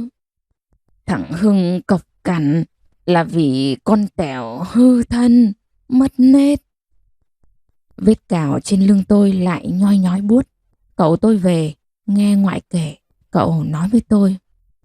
Mai cậu cho ra Hà Nội với cậu, sẽ hết buồn ngay. Cháu hãy bỏ qua quá khứ, sống với hiện tại. Mà hiện tại là cháu đang rất ngoan. Chị mình khó tính thế, mà vẫn yêu thương cháu. Cả nhà thương cháu, may à. Hôm sau tôi ra Hà Nội bán cam cùng cậu. Ở thành phố con đường nào cũng đông đúc, tấp nập. Người và xe đua nhau lao vun vút. Thấy chưa, họ chẳng có thời gian mà nghĩ nhiều đâu. Bản thân mình thấy hài lòng là được rồi. Tôi bỗng nghĩ, không biết anh Phong, anh bộ đội biên phòng của tôi, có trong lòng người tâm nập kia không? Tôi không nhìn thấy. Tôi chỉ nhìn thấy cái mũ của chồng tôi dụi vào bụng con gái tôi, vỡ òa trong tiếng cười trong veo của con bé. Chiều nào tôi cũng ra đồng với ngoại. Mấy luống cải cúc nở vàng một khoảng mênh mang. Tôi ngắt một nắm hoa mang về, cắm vào chiếc cốc nhựa để trên cửa sổ, gần giường hai bà cháu ngủ. Đêm khi tiếng gà của ngoại eo óc gáy, tôi nhớ Bu, nhớ con tôi. Tôi bỏ Bu, bỏ con giữa căn nhà bên cạnh vườn cam, mỗi chiều đưa hương ngọt lịm. Tôi ước gió có thể thổi đi thật xa những cay đắng tủi hờn. Tôi khóc là vì tôi không muốn người đàn bà ấy ở bên chồng tôi. Tôi bảo không cần chồng tôi, tại sao tôi lại khóc? Tôi ngủ với ngoại trên giường, sực nức mùi cốc dại. Ngoại lật lưng tôi, bàn tay giam giáp. Con sai hả ngoại? Tôi hỏi ngoại trong cơn mơ chập chờn như mộng du. Con không sai, là con ghen đây. Bố chị, gái hay ghen chồng, là gái thương chồng. Chiều nay cậu bay bên ấy về kể với bà. Con Tèo sang đòi bù bây cho nó ít tiền, nó mới chịu bỏ thằng Hưng. Tội bây, ai cũng thương bây hết. Giờ thì tôi đã hiểu, những vết cào hàng đêm, những hằn học ghen tuông vô lý, những lạnh nhạt hàng ngày của chồng tôi là có lý do cả. Tình yêu thương vô hạn của Bu dành cho tôi. Cậu tôi từ bên nhà tôi về, nói vợ cũ của chồng tôi đã về. Tôi nhớ Bu tôi, đôi chân trần đi ra cánh đồng đậy gốc dạ, nướng những con muỗng béo ú cho tôi và con riêng của thầy ăn ngay giữa cánh đồng. Tôi ở với bà ngoại trong căn nhà sực nức mùi hoa cúc ấy 5 ngày, thì chồng tôi đưa Bu và con Hến sang. Con bé nhao vào lòng tôi mà khúc khích cười khi bà nội ú òa. Chồng tôi nói với bà ngoại, với cậu xin phép đưa tôi về. Tôi ấm ức, bà ngoại đẩy tôi ra. Về nhà đi, ở đây bà hết gạo nuôi bây rồi. Về mang gạo sang trả bà, mấy ngày ăn ở đây nhá. Bù chỉ có mẹ con Hến là con thôi, Hến biết chưa? Bu cười, hàm răng nhưng nhức hạt na. Đêm ấy tôi ngủ cạnh Bu, con Hến đẩy tôi ra khi tôi ôm bà nội nó. Vẫn mùi thơm chậu thuốc, Bu ủ tôi trong nồng nàn hương cam. Cái rét ngúng nguẩy như đứa gái chưa chồng, gió vẫn hun hút thổi. Cái buồn như bám lấy tôi trong những đêm dài đằng đẵng. Hôm qua trời mưa nước đục, nhưng không đục mãi được. Giữ cái buồn, cái tức trong lòng, có khác gì tự mình vần hòn đá to, ngăn cách mình với mọi người đâu. Em tôi vẫn dặn thế. Những câu nói bập bẹ đầu tiên của con, những yêu thương của Bu, những quan tâm chăm sóc của bố con Hến với gia đình như một sự chuộc lỗi khiến tôi quên đi tất cả, đủ bao dung để tha thứ mọi chuyện của quá khứ. Chồng tôi vẫn đi làm xa, con Hến là sợi dây buộc chặt thêm tình cảm của tôi vào gia đình chồng. Bà ngoại, các cậu, các mợ, các bác và các anh chị ai cũng thương yêu tôi. Con Hến lớn lên với tình yêu thương của bà nội. Bố tôi ở nhà trông cháu. Tôi đi chợ. Bố nói với tôi, đi chợ cho khôn người ra. Sau này bố chết thì ở đâu cũng sống được. Biết đường làm ăn mà lo cho con. Đi chợ hay làm bất cứ việc gì cũng phải đặt cái tâm lên đầu mới mong bền vững được. Cuộc sống của tôi cứ yên bình trôi qua trong căn nhà đầy ắp tiếng cười của bố tôi và con Hến. Bà nội mất hơn 1 năm rồi. Ải tôi cũng về hưu. Êm ải sống trong căn nhà nhỏ bình yên. Tôi về thăm bạn sau gần 2 năm. Thím tôi ốm nặng. Thím tên Rong có nghĩa là nhẹ nhàng. Vợ chú Mon. Mon có nghĩa là ao ước. Chú Mon là em giáp ải tôi. Còn chú Ninh là út. Thím đau bụng lắm, mời thầy Mo về cúng không khỏi. Ải tôi gắt lên, tin vào thầy rồi có ngày mất mạng. Thím được đưa xuống bệnh viện huyện, bệnh viện tỉnh, rồi xuống trung ương. Không được rồi, cái u ác quá, ăn hết những thứ ở trong bụng thím rồi. Trung ương bảo thế, trung ương trả về tỉnh, tỉnh trả về huyện, huyện trả về nhà. Thương quá, ai cũng nói thế. Người tốt mà sao cứ khổ nhiều như thế. Lúc khỏe thì thèm ăn một bát cơm ngon cũng chẳng có. Lúc ốm thì cổ như có quả cam rơi vào không nuốt được. Khổ thế. Tôi về thăm thím vào một chiều. Từng đợt gió thông thốc thổi qua đỉnh núi. Căn nhà của chú thím nằm tựa lưng vào núi, nhỏ nhoi và cô độc. Sương trắng bắt đầu giăng, trăng ngập tràn lênh láng, trăng dọi vào nhà cả đêm. Tôi thắp cây hương thơm, xin cái ma rừng trả cái vía về cho con vợ tôi. Tôi cắm cái hương thơm cắm từ nhà xuống cầu thang.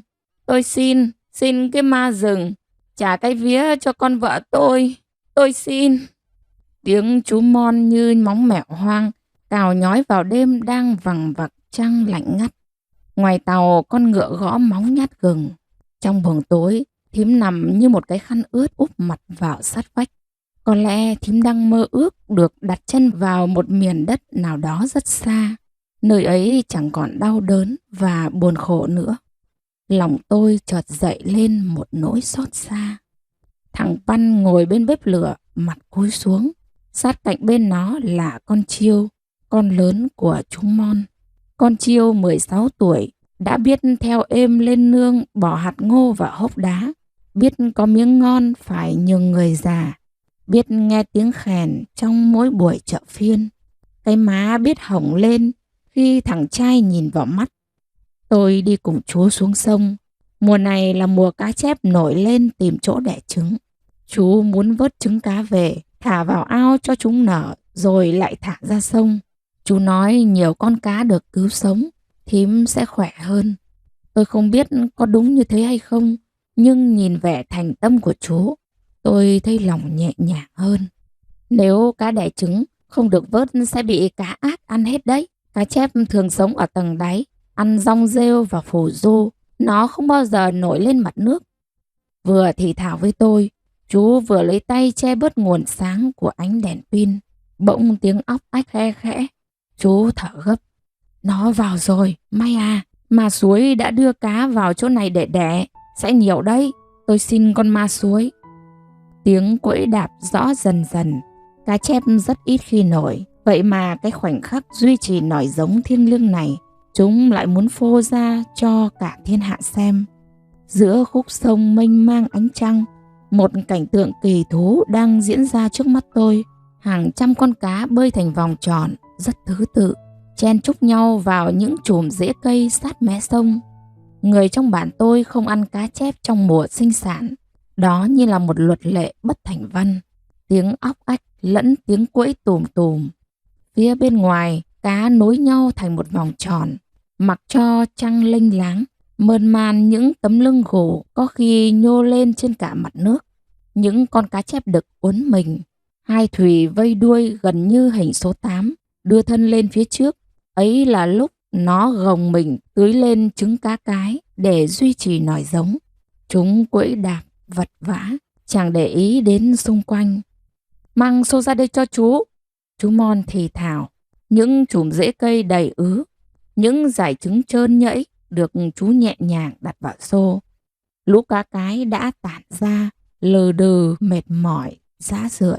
Cá đực sau khi xong việc vẫn bơi sát cạnh vợ nó, vỗ về âu yếm.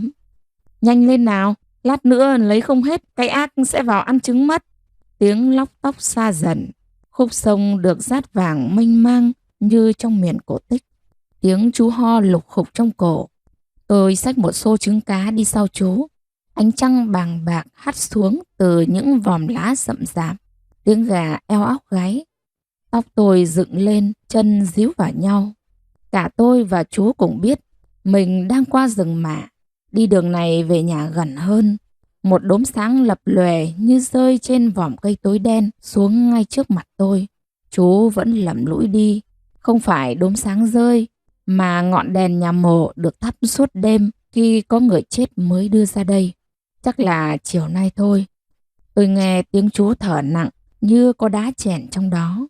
Có lẽ chú muốn qua rừng mả vào ban đêm để cảm nhận nỗi cô đơn khi thím sắp phải ra đây nằm một mình. May à, chú có chuyện này muốn nói. Có chuyện gì thế chú? Có chuyện lớn đây. Mày có học cao nhất họ nhà này. Chú hỏi mày thôi. Mẹ con Chiêu ấy. À, thằng Păn ấy. May à, thằng Păn không phải họ nhà mình đâu. Tim tôi muốn vỡ ra. Tay chân tôi rụng rời muốn xụm xuống. Cái bí mật mà tôi nghĩ chỉ có tôi và thím Dong biết. Làm sao mà chúng Mon biết? Ông nội tôi khao khát một thằng con trai trong dòng tộc như cái cây khát nước. Ải tôi không có con trai.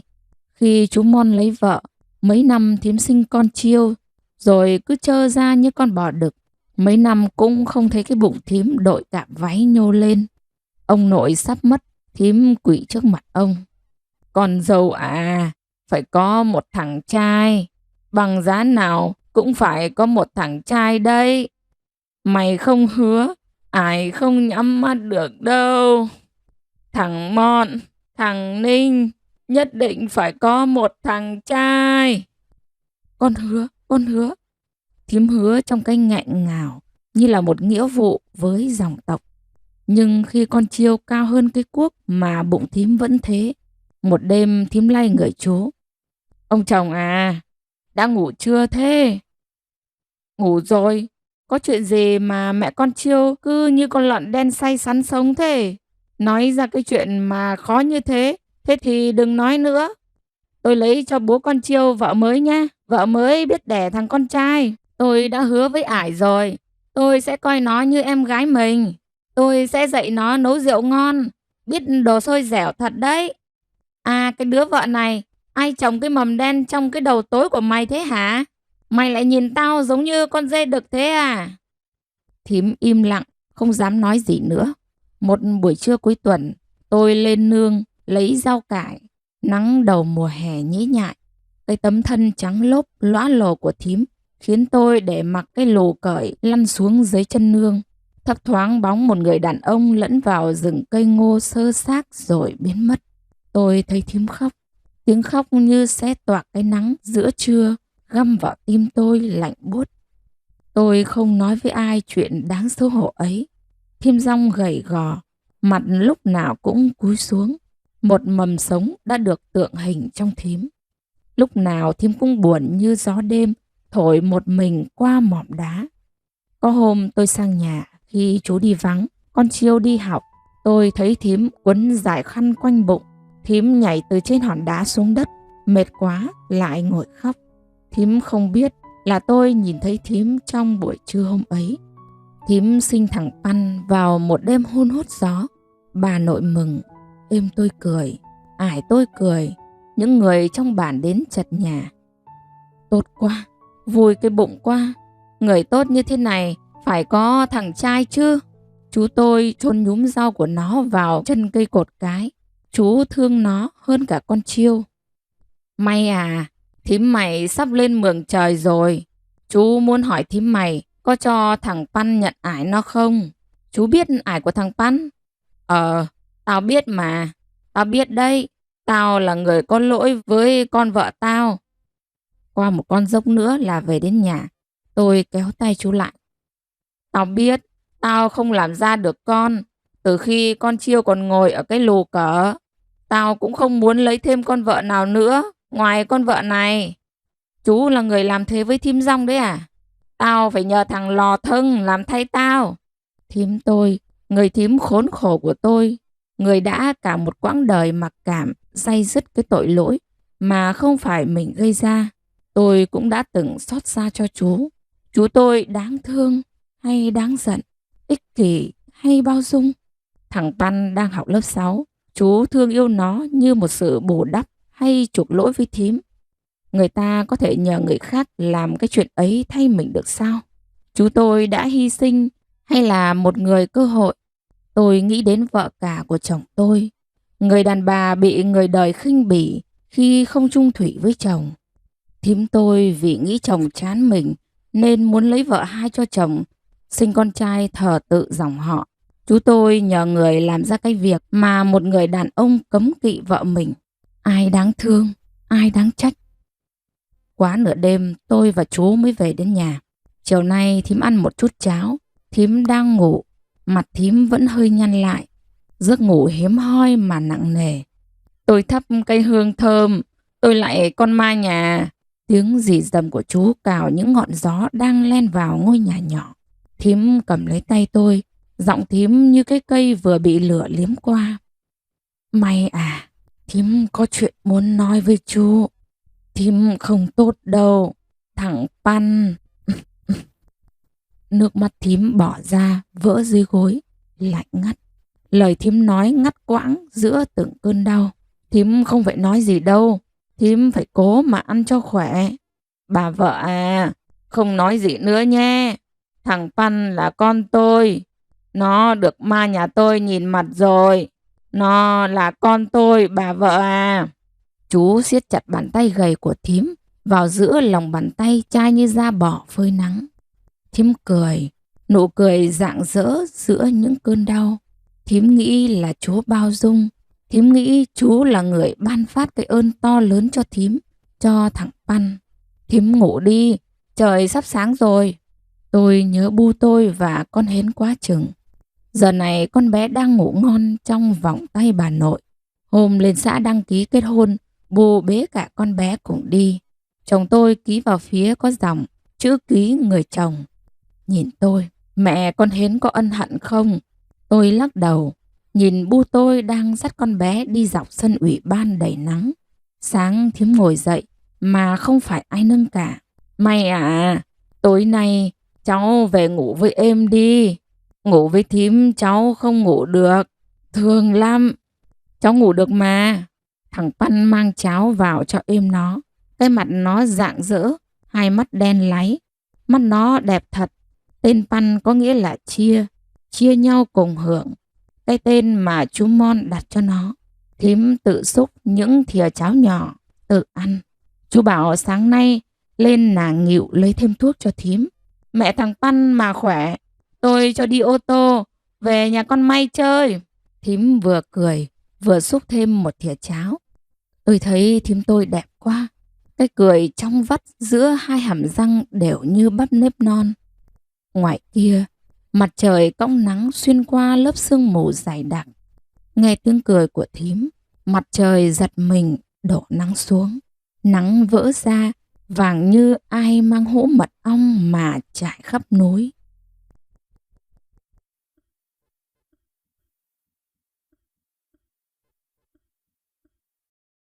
Buổi sáng trên bàn tôi như một bức tranh thủy mặc, men theo triền núi, những chùm ban dịu dàng, trắng ngần, âm áp sức sống, đang chen nhau khoe trọn vẹn cái tinh khôi với trời đất. Như thể không có mùa sau nữa cũng cam lòng. Tiếng chim lăn trọn trên cao, những tháng đầu năm với mềm mại của cỏ, ấm áp của nắng, xốp mềm của đất, những mái nhà dựa lưng vào núi, chờ những vệt nắng lấp ló quét qua bản, làm những ngôi nhà sáng lên rờ rỡ. Thím Dong khỏe hơn, hòn đá to đè nặng trong lòng thím được đẩy xa, khiến những cơn đau dịu bớt. Tôi men theo con đường mảnh như sợi lanh quấn quanh cổ núi, về với êm ải tôi.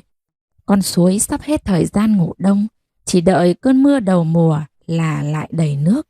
Cho êm giặt váy, cho đứa gái rửa gót chân, cho lũ cá tung tăng thỏa thích, cho cả những vạt rêu mướt xanh, mỗi chiều em lấy về làm nộm hay nấu canh ngọt lịm. Dòng suối của tôi đấy, dòng suối nhỏ với biết bao kỷ niệm. Những lần theo bu ra sông luộc, qua cánh đồng thông thóc gió, tôi lại thảng thốt và nhớ đến quay quắt dòng suối nhỏ bạn tôi. Dòng suối mà quả tim của đứa gái 16 tuổi 7 tháng đã từng bỏng rát. May, sao lại bỏ học? Sao lại bỏ học lấy chồng? Không tiếc à? Ngày mai em về xuôi rồi. Những lời anh nói chiều nay cũng như cây măng đắng đâm vào gan ruột nhau thôi. Em với anh như hai người say lội ngược dòng tìm đầu sông thôi. Hòn đá to, mỗi chiều đi học về, có khi tôi gục xuống ấy vì đói lả. Hòn đá ấy cũng là chỗ nấp của bọn thằng Sành, thằng Trá, thằng Dính, hay núp rình những đứa gái tắm tiên. Người già nói, làm thằng trai mà cái đầu phải cúi như đầu con dúi đào hang thế. Để nhìn đứa gái tắm thì cũng như con dơi trong hang tối, không nên người đâu. Mặc kệ lời người già nói, chúng nó vẫn lén lút rình những đứa gái bản tắm tiên. Người Thái tắm sẽ khéo léo cuộn váy lên, nước đến đâu cuốn đến đó. Lúc lên bờ thì váy cũng được thả xuống gọn gàng. Êm dậy bao nhiêu lần thế, tôi chẳng nghe. Đi học vừa về đến bờ suối, khi chắc chắn không có thằng trai nào quanh quẩn ở đây, tôi lột váy vứt lên hòn đá to, chạy ào xuống dòng nước mát lịm như một liều thuốc tiên. Các chị tôi cười rúc xích, êm nghiêm khắc, không hài lòng. Mày làm thế có giống đứa gái không hả May? Con gái bước nhẹ trên sàn, gót chân khuất hờ dưới gấu váy dài. Khi ngồi hai chân đưa về một phía. Ây da, đang nóng mà đợi quận như thế thì bao giờ xong? Cứ quấn để trên hòn đá cho nhanh. Lời êm nói tôi bỏ ngoài tai, như con chuột đào hang bỏ đất ra khỏi tổ. Hòn đá to, khi trời xuống, nhìn xuống nơi mà bộ đội phong gọi là thị trấn.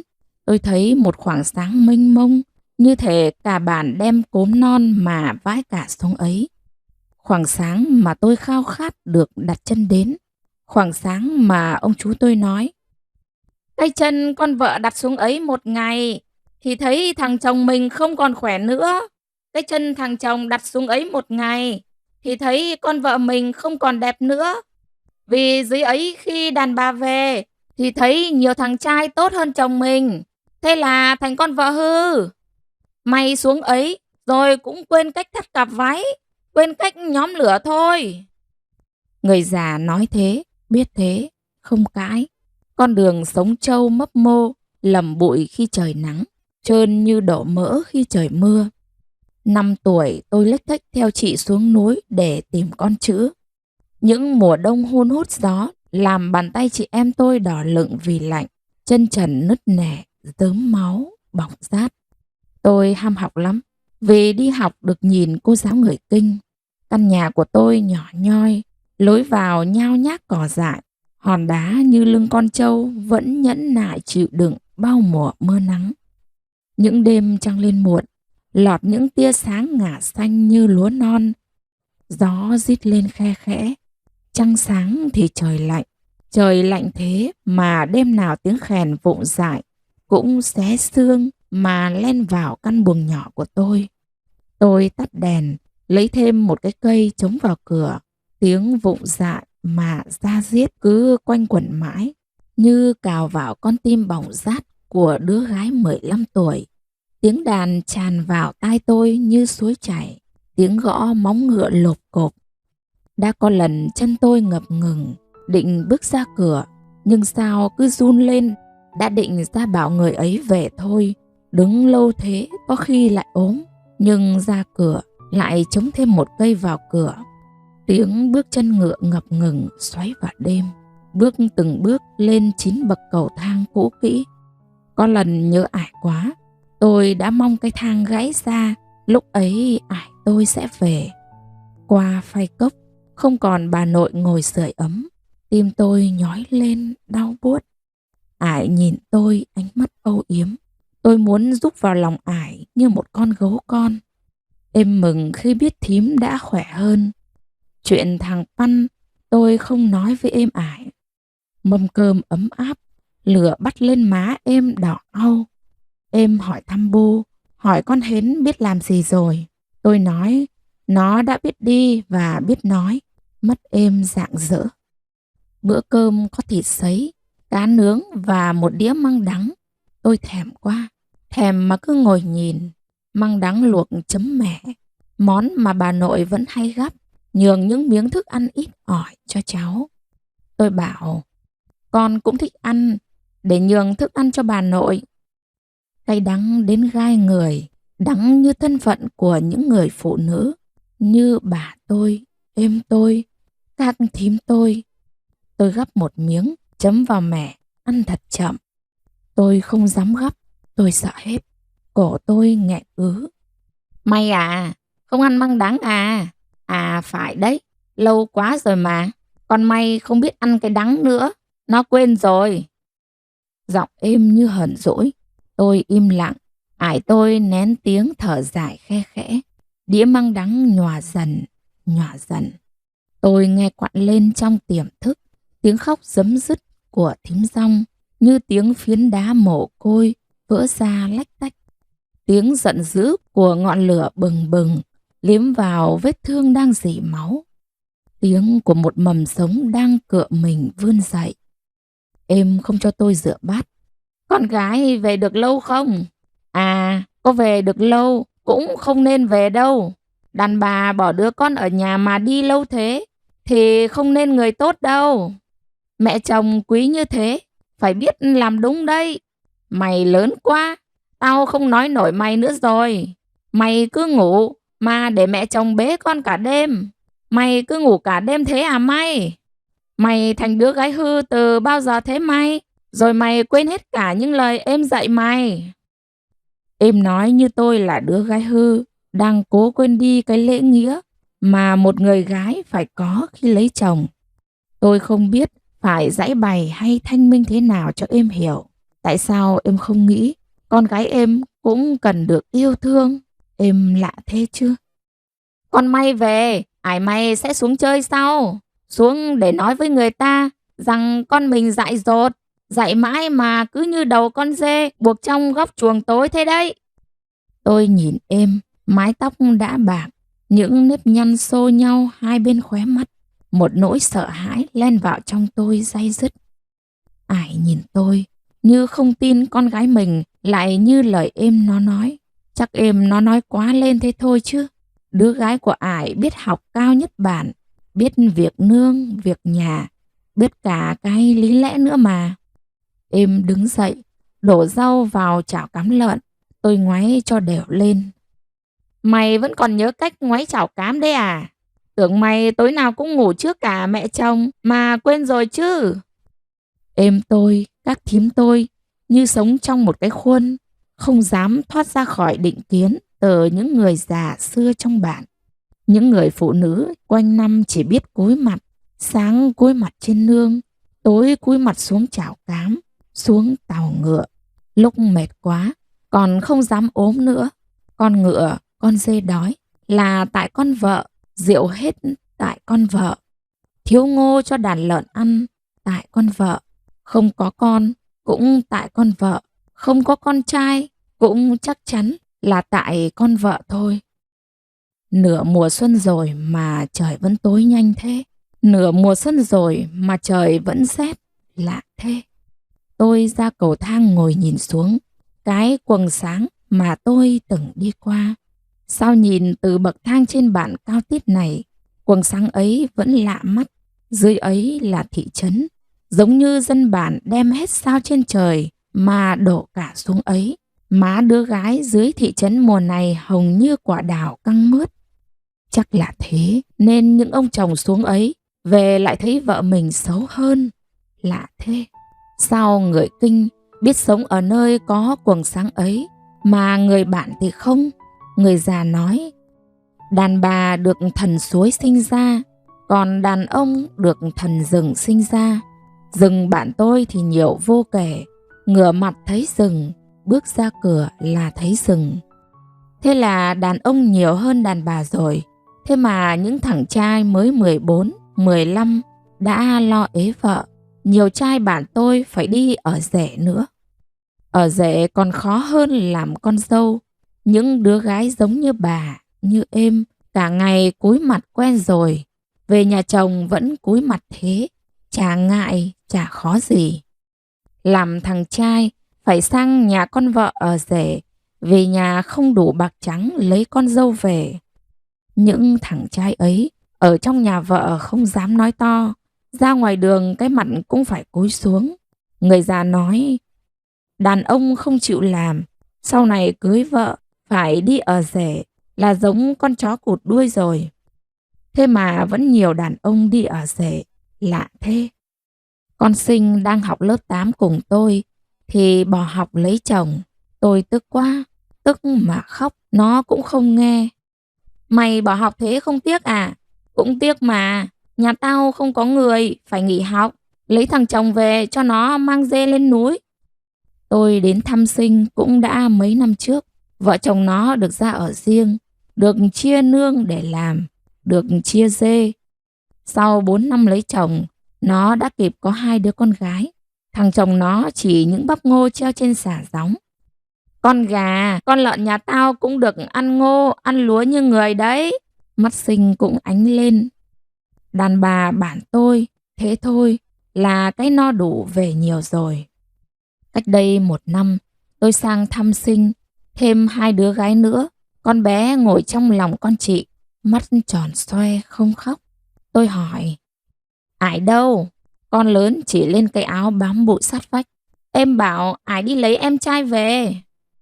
Tim tôi như bị bàn tay siết chặt.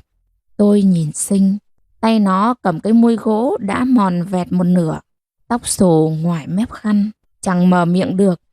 Khói quấn quýt trong nhà không có lối thoát, làm hai đứa cùng cay mắt. Tôi bước ra, đi như chạy trốn. Tôi trở vào nhà, vào gian buồng bé xíu của tôi. Gian buồng vẫn được êm dọn sạch sẽ.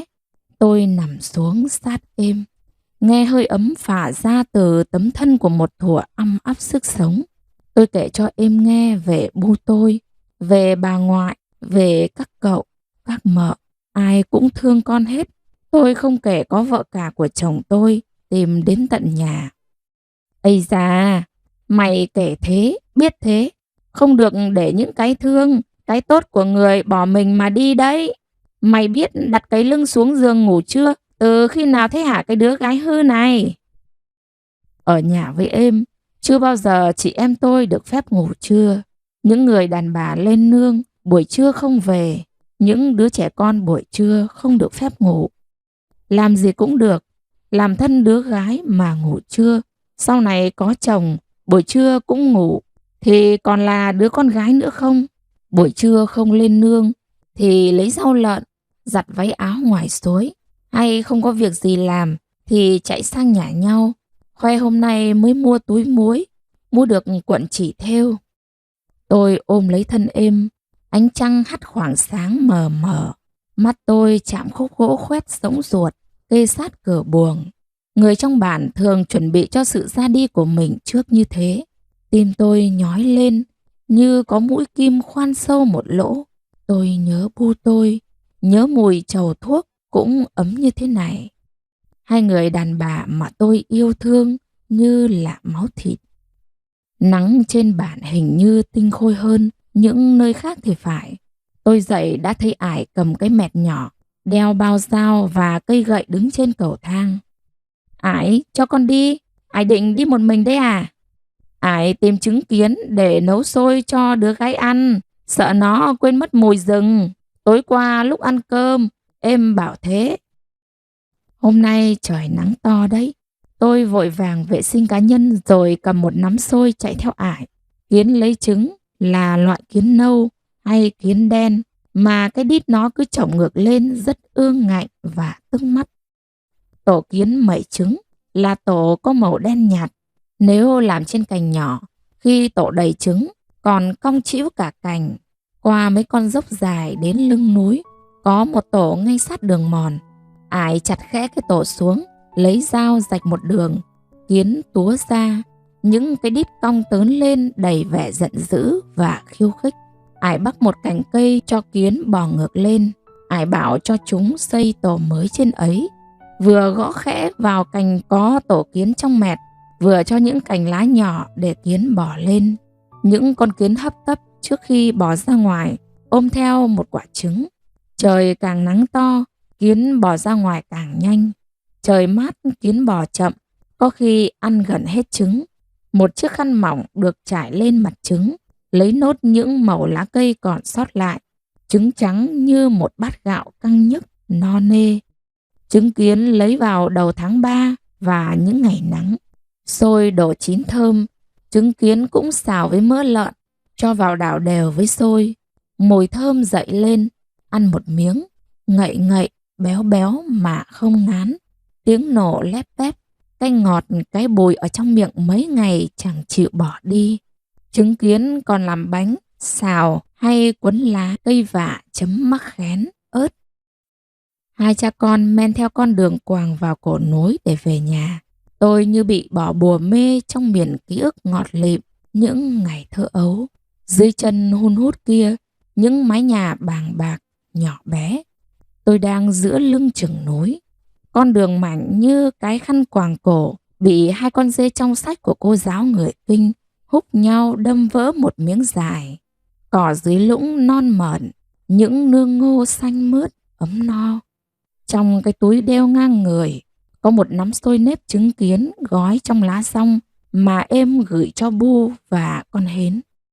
Miếng thịt sấy cho chồng tôi, cả thương yêu của ải em làm tôi thấy nặng trĩu bước chân. Tôi đi như chạy, để tiếng khóc chưa kịp vỡ ra. Sau lưng tôi xa lắm. Phải ngửa mặt lên, tôi mới thấy khói vấn vít bay lên từ những mái nhà dựa lưng vào núi, lẫn trong những tán cây rậm rịt. Con chim mải miết sải đôi cánh nhỏ xíu, bay qua những đỉnh núi cao vút.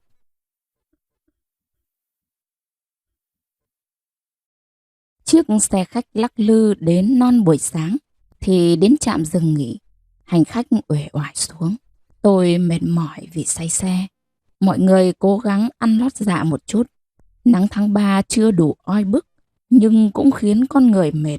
Tôi thèm cái không khí tinh khôi ở bản quá chừng. Bữa sáng ăn với êm ải vẫn no, nên tôi chỉ uống nước và nghỉ một chút. Những lần đi xe về bản, bao giờ bố cũng giã một củ gừng, cẩn thận buộc vào cổ tay tôi. Sáng nay em cũng giã một củ để buộc cho tôi. Xe về đến bến khi trời đã ngả chiều. Tôi chọn một chú xe ôm nhà gần chợ, người quen của bố. Tôi xuống xe từ đầu ngõ. Chắc bố nghĩ tôi phải chơi vài ngày nữa mới về. Nắng heo heo dọi vào đến nửa sân. Hoa nhãn đang rụng. Cây nhãn đầu ngõ năm nào cũng sai. Đầu tháng 8, những chùm quả căng mọng nâu óng ngọt lịm được bu hái chùm đầu tiên thắp hương các cụ. Làng tôi hầu như nhà ai cũng trồng nhãn. Nhà ít thì vài cây, nhà nhiều thì cả vườn. Dù ai buôn Bắc bán Đông, đố ai quên được nhãn lồng Hưng Yên.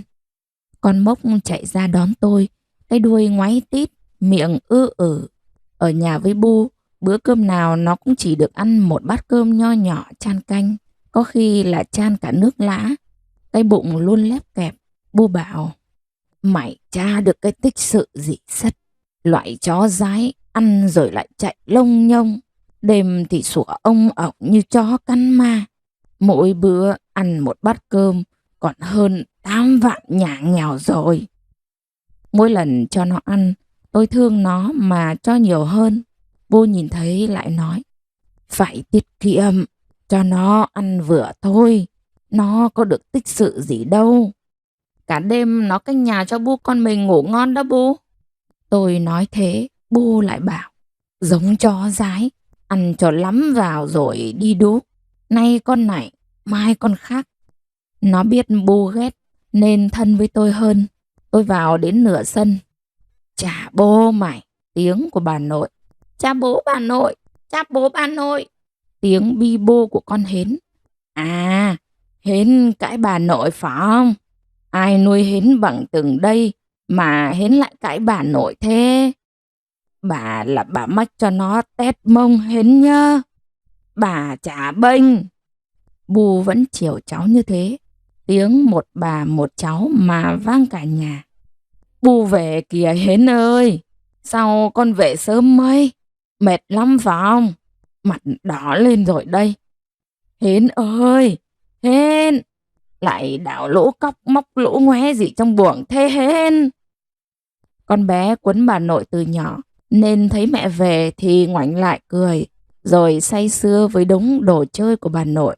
Nào giá, nào gáo dừa, nào cốc nhựa, nào bị cói.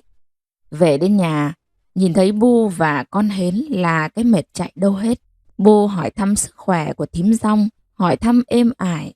Tôi kể rằng: con bị em mắng khi thấy con ngủ trưa. Em bảo Bu chiều con quá nên con hư. Bu cười: còn cháu mình không chiều thì chiều con hàng xóm phải không? Bu kể cho tôi nghe về vợ cả của chồng tôi. Nó là con bà Tình, đi chợ cùng với Bu.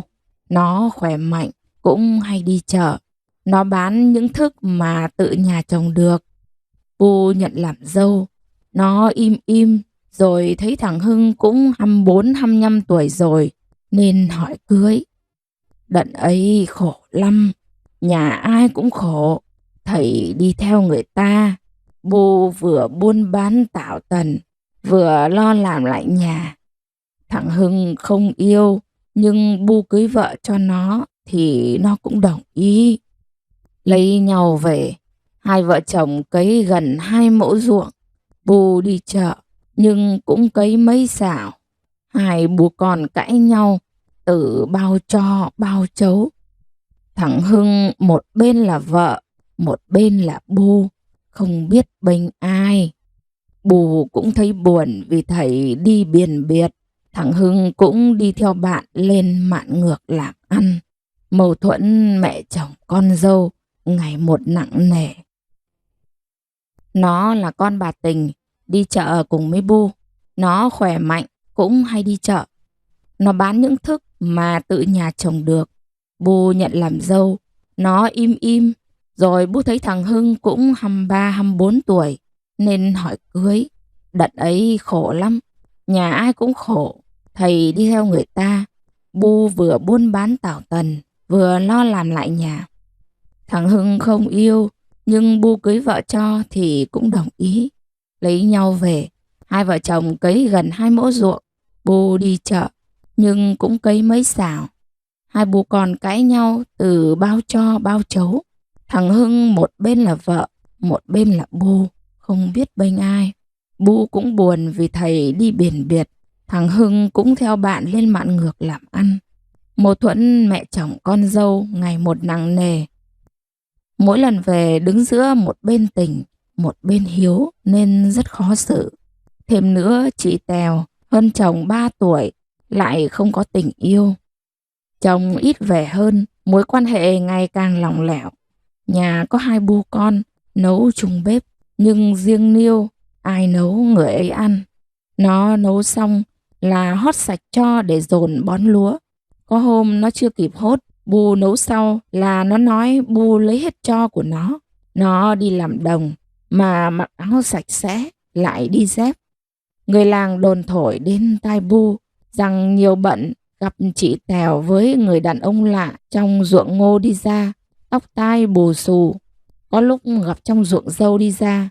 Nhà mình có nuôi tầm đâu mà vào ruộng dâu.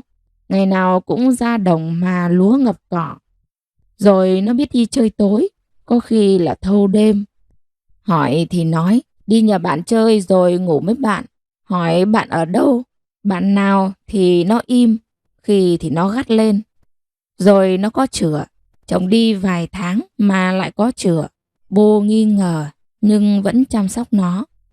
Thằng Hưng biết nó có chửa thì có về cũng ngủ riêng. Hai đứa cả ngày chẳng nói với nhau câu nào. Chị sinh con trai đầu lòng khi chồng không có nhà. Khi chồng về nghi ngờ đứa bé không phải con mình thì chị cũng thừa nhận. Chưa kịp đợi Bu sang nói chuyện với bố mẹ thì chị mang hết đồ dùng và bế con đi. Trong một ngày Bu đi chợ vắng nhà, chị cũng kịp gọi người vào bán hết tóc của Bu và cả của chị rồi mới đi. Chị vẫn thỉnh thoảng dắp mặt Bu ở chợ. Bu cũng không nói gì nữa. Rồi một buổi chợ, Bu nghe náo loạn một góc. Chị bị túm tóc, bị tát, bị đá. Còn đi láo tuét kia, có chồng rồi mà dụ dỗ chồng bà cho mày chết. Chị bầm dập ê chề và tủi nhục. Chị bị nhà đẻ từ mặt. Chị bế thằng Long chưa tròn tuổi về quỳ xuống mà xin Bu cưu mang. Bu và chị lại lặng lẽ sống bên nhau. Bu chăm đứa cháu không phải là máu thịt nhà mình. Nhưng người chồng không đủ bao dung để tha thứ cho người đàn bà lầm lỡ. Không đủ tình thương dành cho đứa trẻ không phải con mình. Chị một lần nữa ôm con ra khỏi nhà. Mấy chục năm, Bu không biết chị làm gì, sống ở đâu. Có người nói chị lấy chồng mới. Có người lại nói gặp chị lúc ở Hải Phòng, khi ở Nam Định. Bu kể giọng xót xa, khiến tim tôi mềm lại.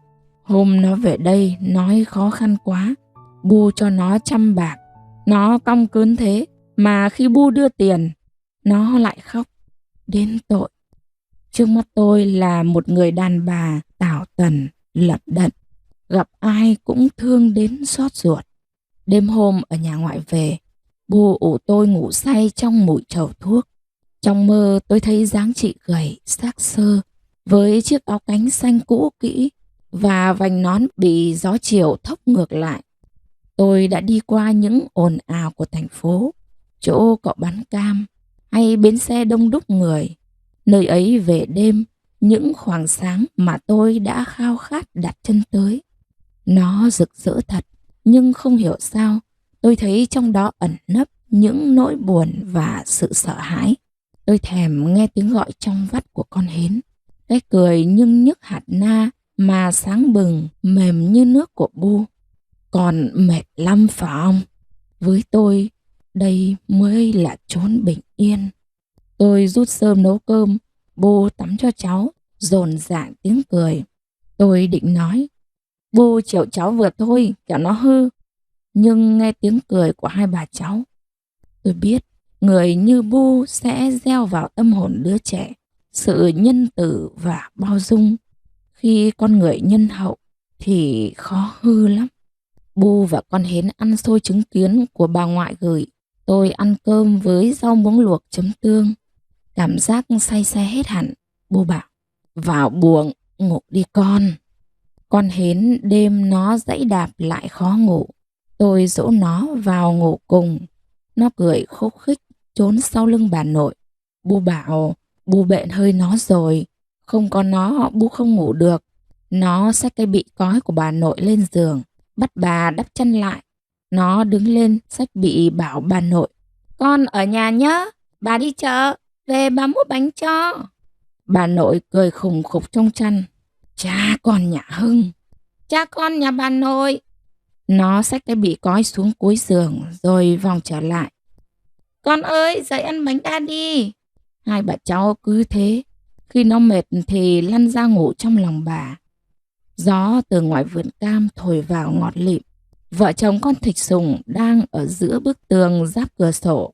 Mấy ngày tôi đi vắng, chắc vợ chồng nó làm mưa làm gió trong này rồi. Nó tắc tắc như khiêu khích tôi. Nó có cái đầu linh hoạt, đuôi dài hơn so với đầu và thân cộng lại. Các móng vuốt được mở rộng, các ngón chân nó chắc chắn, có miếng đệm ngón chân dính. Mắt nó cho phép có thể nhìn rất rõ trong bóng tối. Chắc mắt nó có tỷ lệ hội tụ thấp và mật độ tế bào thị giác cao. Chiếc lưỡi linh hoạt để tóm gọn những con mồi đang di chuyển gần. Con đực bắt mồi, chạy quanh con vợ nó như nịnh nọt, đớp khẽ vào đuôi con vợ để vuốt ve. Con vợ nó nhìn thằng chồng bằng ánh mắt nghiêng nghiêng không thèm chấp. Tôi chưa no, bắt thêm vài con nữa, không thì đừng động vào đuôi tôi. Khổ, thằng chồng lại bò xuống sát cửa sổ mà rình mồi, cung phụng con vợ béo múp, lười biếng. Hai vợ chồng con Thạch Sủng ve vãn quấn quýt. Rồi thì con vợ cũng không còn khó chịu cằn nhằn. Chỉ cần được chồng yêu thương thì vợ sẽ ngoan và dịu dàng thôi. Thật đấy. Gian ngoài Bu và con hến đã ngủ. Trăng rạng rỡ, tràn lênh láng thứ ánh sáng như một luồng huyền ảo. Không khí đặc quánh và ẩm ướt. Mùi thơm lựng những trái cam cuối vụ còn sót lại. Mùi ngai ngái, nồng nàn như mùi lá non. Mùi xương hay mùi da thịt người. Tôi bỗng muốn cái giường chật chội hơn. Gió sàn sạt trên nửa chiếu hoa. Sáng tôi dậy nấu ăn sáng cho bà cháu bé hến rồi mới đi chợ. Những công việc hàng ngày làm tôi yêu thích. Bao nhiêu mệt mỏi đều tan biến khi nhìn hai bà cháu chạy dọc con đường lát gạch nghiêng. Dưới tán nhãn mát lành, những buổi chiều êm đềm. Thằng Thóc, thằng Chấu, con cô Mùi mỗi lần sang là chạy trước. Con hến lũn tũn chạy sau, mỏi chân nó ngồi xuống mếu máo. Bế chị, Chấu ơi, bế chị. Thằng Thóc đã đi làm ngoài thị trấn, thỉnh thoảng mới về. Thằng Chấu cũng học cấp 3 ngoài ấy. Thằng Chấu chun mũi. Chị Chíp Hôi, chị Chíp Hôi. Không phải chị Chíp Hôi, chị Hến chứ. Nó thấy nội quanh đấy thì gào lên. Thóc, Chấu, không được chồng chị. Tôi đi chợ về thì thấy nhà có khách. Một người đàn bà chừng ngoài 50. Tôi chưa gặp người này bao giờ nên nhìn Bu. Thím Dần, vợ chú Nhị. Con chào thím ạ. Người đàn bà ấy không nói gì. Tưởng thím không nghe thấy, tôi chào to hơn. Con chào thím, thím mới tới chơi. Thím ngồi chơi với Bu con xin phép nấu cơm ạ. Vẫn không lời đáp. Đã nóng, đã mệt thì thôi, lại thêm tức nữa. Qua chỗ khuất, tôi mới quay lại lườm một cái cho bỏ ghét. Bu cả thím, không ai nhìn thấy. Tôi cứ lườm cho bụng bớt tức. Có lần tôi nghe Bu kể về thím. Chú Nhị là con của ông nội, nhưng là con bà hai. Lạ thế, ông nội tôi lấy vợ hai khi bà nội mất. Thầy tôi lấy vợ hai. Giờ bố con Hến lấy tôi làm vợ hai. Một cái sự lặp lại không hay ho gì. Thầy tôi là cả, nên việc thờ tự là của thầy. Và dĩ nhiên, thầy Bu được thừa kế nhà ông bà nội để lại. Ông nội tôi làm nghề coi tiếng số, nhưng dao sắc không gọt được chuôi. Ông lấy bà hai, sinh được chú Nhị thì bà cũng yểu mà chết. Ông nội nuôi chú, khi chưa kịp lấy vợ cho chú thì ông nội đi theo bà. Không biết xuống ấy, ông nội ở với bà vợ lớn hay vợ bé. Khi sang Cát, thầy Bu đặt hai bà và ông cạnh nhau. Tôi mong hai bà đừng ghen tức mà đánh nhau. Ông nội lại khó xử, lại tội cho ông. Chú Nhị lấy thím Dần về ở cùng thầy Bu tôi. Khi Bu cho ra ở riêng, thím nói: giàu con út, khớ con út, chị mới là người phải ra bãi làm nhà riêng. Bác trưởng họ phải họp họ thím mới chịu. Vì ông nội đã chia đất ai cũng có phần. Hai chị em dâu từ mặt nhau. Ngày cưới tôi cũng chỉ có chú Nhị đến, thím không đến. Bu rất ít khi nhắc đến thím. Tôi cũng không dám hỏi thím sang làm gì mà tỏ vẻ khó chịu thế. Tôi đang nấu ăn mà thím cứ ở ngoài sân mà xa xả nói với Bu: mà bá cũng phải rèn giũa con vợ Hưng cho nó quen đi. Nó còn trẻ, bá cất nhắc việc nọ việc kia cho nó quen tay, như ngày xưa bá rèn em ấy. Để nó nhông nhống chơi rồi hư như con cái tèo thì khốn khổ khốn nạn. Cái thư liền bà mà đưa đến gào xong chẳng biết tát làm sao, đưa cái mạ chả biết cắm thế nào. Thư ấy đáng để hôm ăn thịt. Làm dâu trưởng rồi liệu mà đẻ con trai, chứ giặt ngao sò chỉ tổ đái lở đầu hè. Chị về làm dâu Bu chị là sướng đấy. Nhà ngói cây mít chỉnh trện rồi, Bu chị có chửi cũng là cái phúc nhà chị đấy. Liệu mà ép mình ép xác cho quen đi. Người vùng cao cái đầu tối lắm. Chị là dâu cả, rồi ra nhà còn có nhiều việc trọng, lại thổi cơm niêu chẳng chín, cầm cái chổi không nên, thì liệu người làng người nước người ta có khỏi đào ông bới cha Bu chị lên không? Người vùng cao tối dạ, nhưng cháu cũng biết việc nhà, biết đi chợ và biết nghe lời Bu cháu đấy ý mà. Chị cãi thím đấy phải không? Làm dâu khổ đến chết cũng phải cắn răng mà chịu. Khi người ta đã nhất định chịu thì khổ thế nào mà không chịu được. Tôi lượm cái bát trên tay mà nghĩ ấy là thím. Thím sang mượn tiền Bu tôi để sắm cái lễ hỏi vợ cho con trai. Nhìn cái môi mỏng như lá lúa trời mưa, cứ vén sang hai bên mà hứa hẹn. Em giật nong ba, xong là em trả ngay. Dâu hiền lại gặp mẹ hiền, áo rách tám túm cũng liền như xưa. Hay thật, thím nói đầu người vùng cao tối lắm. Sao cái đầu thím sáng mà phải sang vay tiền Bu tôi? Thím vồn vã, thím thân mật, cứ như hai chị em dâu chưa từng có xô xát đến từ mặt nhau cả bao nhiêu năm trời. Thím hẵng chọn được đứa con dâu như con cái may nhà tôi là phúc nhà ta cũng lớn bằng cái đình rồi. Chị cứ bênh nó, rồi ra lại khổ chữa biết chừng. Em là em cứ phải dậy từ thuở bơ vơ mới về. Bu tôi bế con Hến, con dọn cơm mải, để thím ăn xong còn về, chẳng nhà thím nhiều việc lắm. Tôi nhìn thím im lặng mà nghĩ trong bụng, còn xin lỗi thím, vì trong bụng con đang thoải mái khi thím bị Bu con đuổi khéo. Người vùng cao hay nghĩ thật cái bụng thôi. Chiều đổ chậm chạp, những ánh nắng còn sót lại làm vườn cam óng ánh như những viên ngọc vương vãi khắp vườn. Tiếng cười trong vắt của con tôi như ngọn gió tạt ngang một sâm sẫm chiều.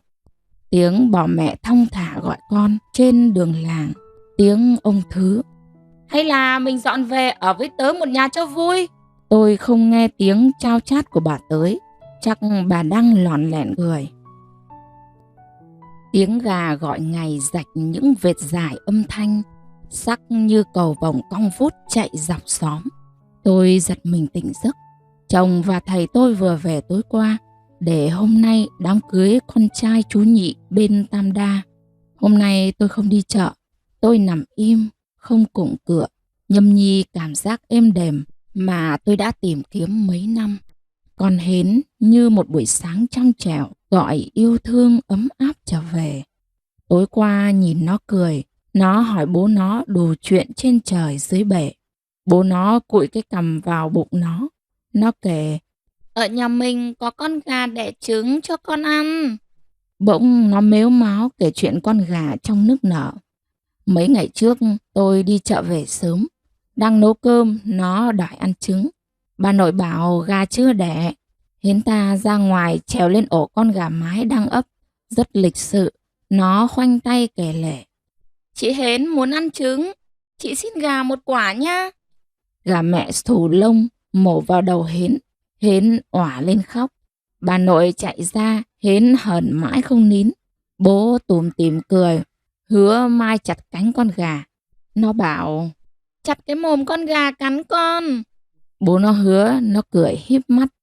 Nó ôm khư khư con búp bê biết nhắm mắt khi đặt nằm. Bao nhiêu hờn giận trong lòng tôi tan biến hết rồi. Cả nhà ngồi ăn sáng. Tôi yêu thương bao nhiêu cái không khí gia đình ấm áp thế này. Ông nội lâu lắm mới về. Nhưng con Hến cũng không lạ. Nó ngồi ngoan, tự xúc ăn. Ăn sáng xong cả nhà đi đám cưới con nhà chú Thím. Dạp cưới được trăng xung quanh bằng vỏ chăn hoa đào, vỏ chăn con công và những tấm di đô nối vào nhau. Nhìn từ xa hệt như cái áo vá khổng lồ. Bàn ghế được thanh niên mượn của cả xóm từ chiều tối qua. Phía trên đầu dạp là tấm di đô xanh được dán đôi chim bổ câu bằng giấy trắng. Cặp chữ lồng tên cô dâu chú rể bên dưới, nhìn vui mắt. Trên bàn ngay dưới bức phông trang trọng ấy có một gói bánh quy hương thảo, một bao thuốc lá du lịch, một kẹo hoa hồng. Dưới bếp tiếng cười nói râm ran, những người sang giúp nấu cỗ, mùi hành hoa thơm phức, mùi chả xiên nướng than hoa mỡ cháy, mùi xôi nếp, lẫn cả mùi phù sa ngái hăng, gió phộc phạch ngoài bãi bồi thổi vào. Ngọn đèn Hoa Kỳ cháy rom đến rạng ngày, âm ấp tình làng nghĩa xóm ấm áp thân thương lạ. Quê tôi là những củ khoai đất bãi, nhiều bột, bở như đỗ, tắc cổ, dỡ về để lâu ngọt như mật. Quê tôi là những quả trứng vịt thả đồng béo ngẫn, trứng gà tãi rơm thơm ngậy, đài quay băng sập sình. Con Hến đặt tay trong lòng tay bố nó mà kéo đi khắp rạp cưới. Cô dâu cùng huyện, nhưng ở xã Minh Tân. Khoảng 9 giờ sáng, đoàn rước dâu về tới nhà. Chú rể cao, da hơi ngăm ngăm, ria mép xanh mượt, nụ cười duyên và tươi với chiếc răng khểnh. Cô dâu mặc áo dài trắng, khăn voan đỏ trùm lên vai, đi dép nhựa xanh, tay ôm bó hoa lay ơn màu hồng, e lệ đi sát chú rể. Tiếng pháo tép nổ giòn mỏi cả tai. Lũ trẻ đợi pháo nổ hết xuống vào, xem có quả nào chưa kịp nổ mà rơi xuống không. Thím Dần ra đón con dâu, tay cầm nón đội lên đầu, tay dắt cô dâu qua cửa nhà vào buồng cưới. Buồng được che di đô, giường rẻ quạt, chăn nhung in hình hoa hồng to đỏ rực. Cô dâu đặt hoa vào giường rồi cùng chú rể ra ngoài thắp hương gia tiên. Các cụ bà nhai trầu bỏm bẻm nhìn cô dâu. Một bà thì thào, cái đít như cái ranh thế kia thì mắn đẻ phải biết các bà ạ. Các cụ ông rít điếu bát sòng sọc vui tai.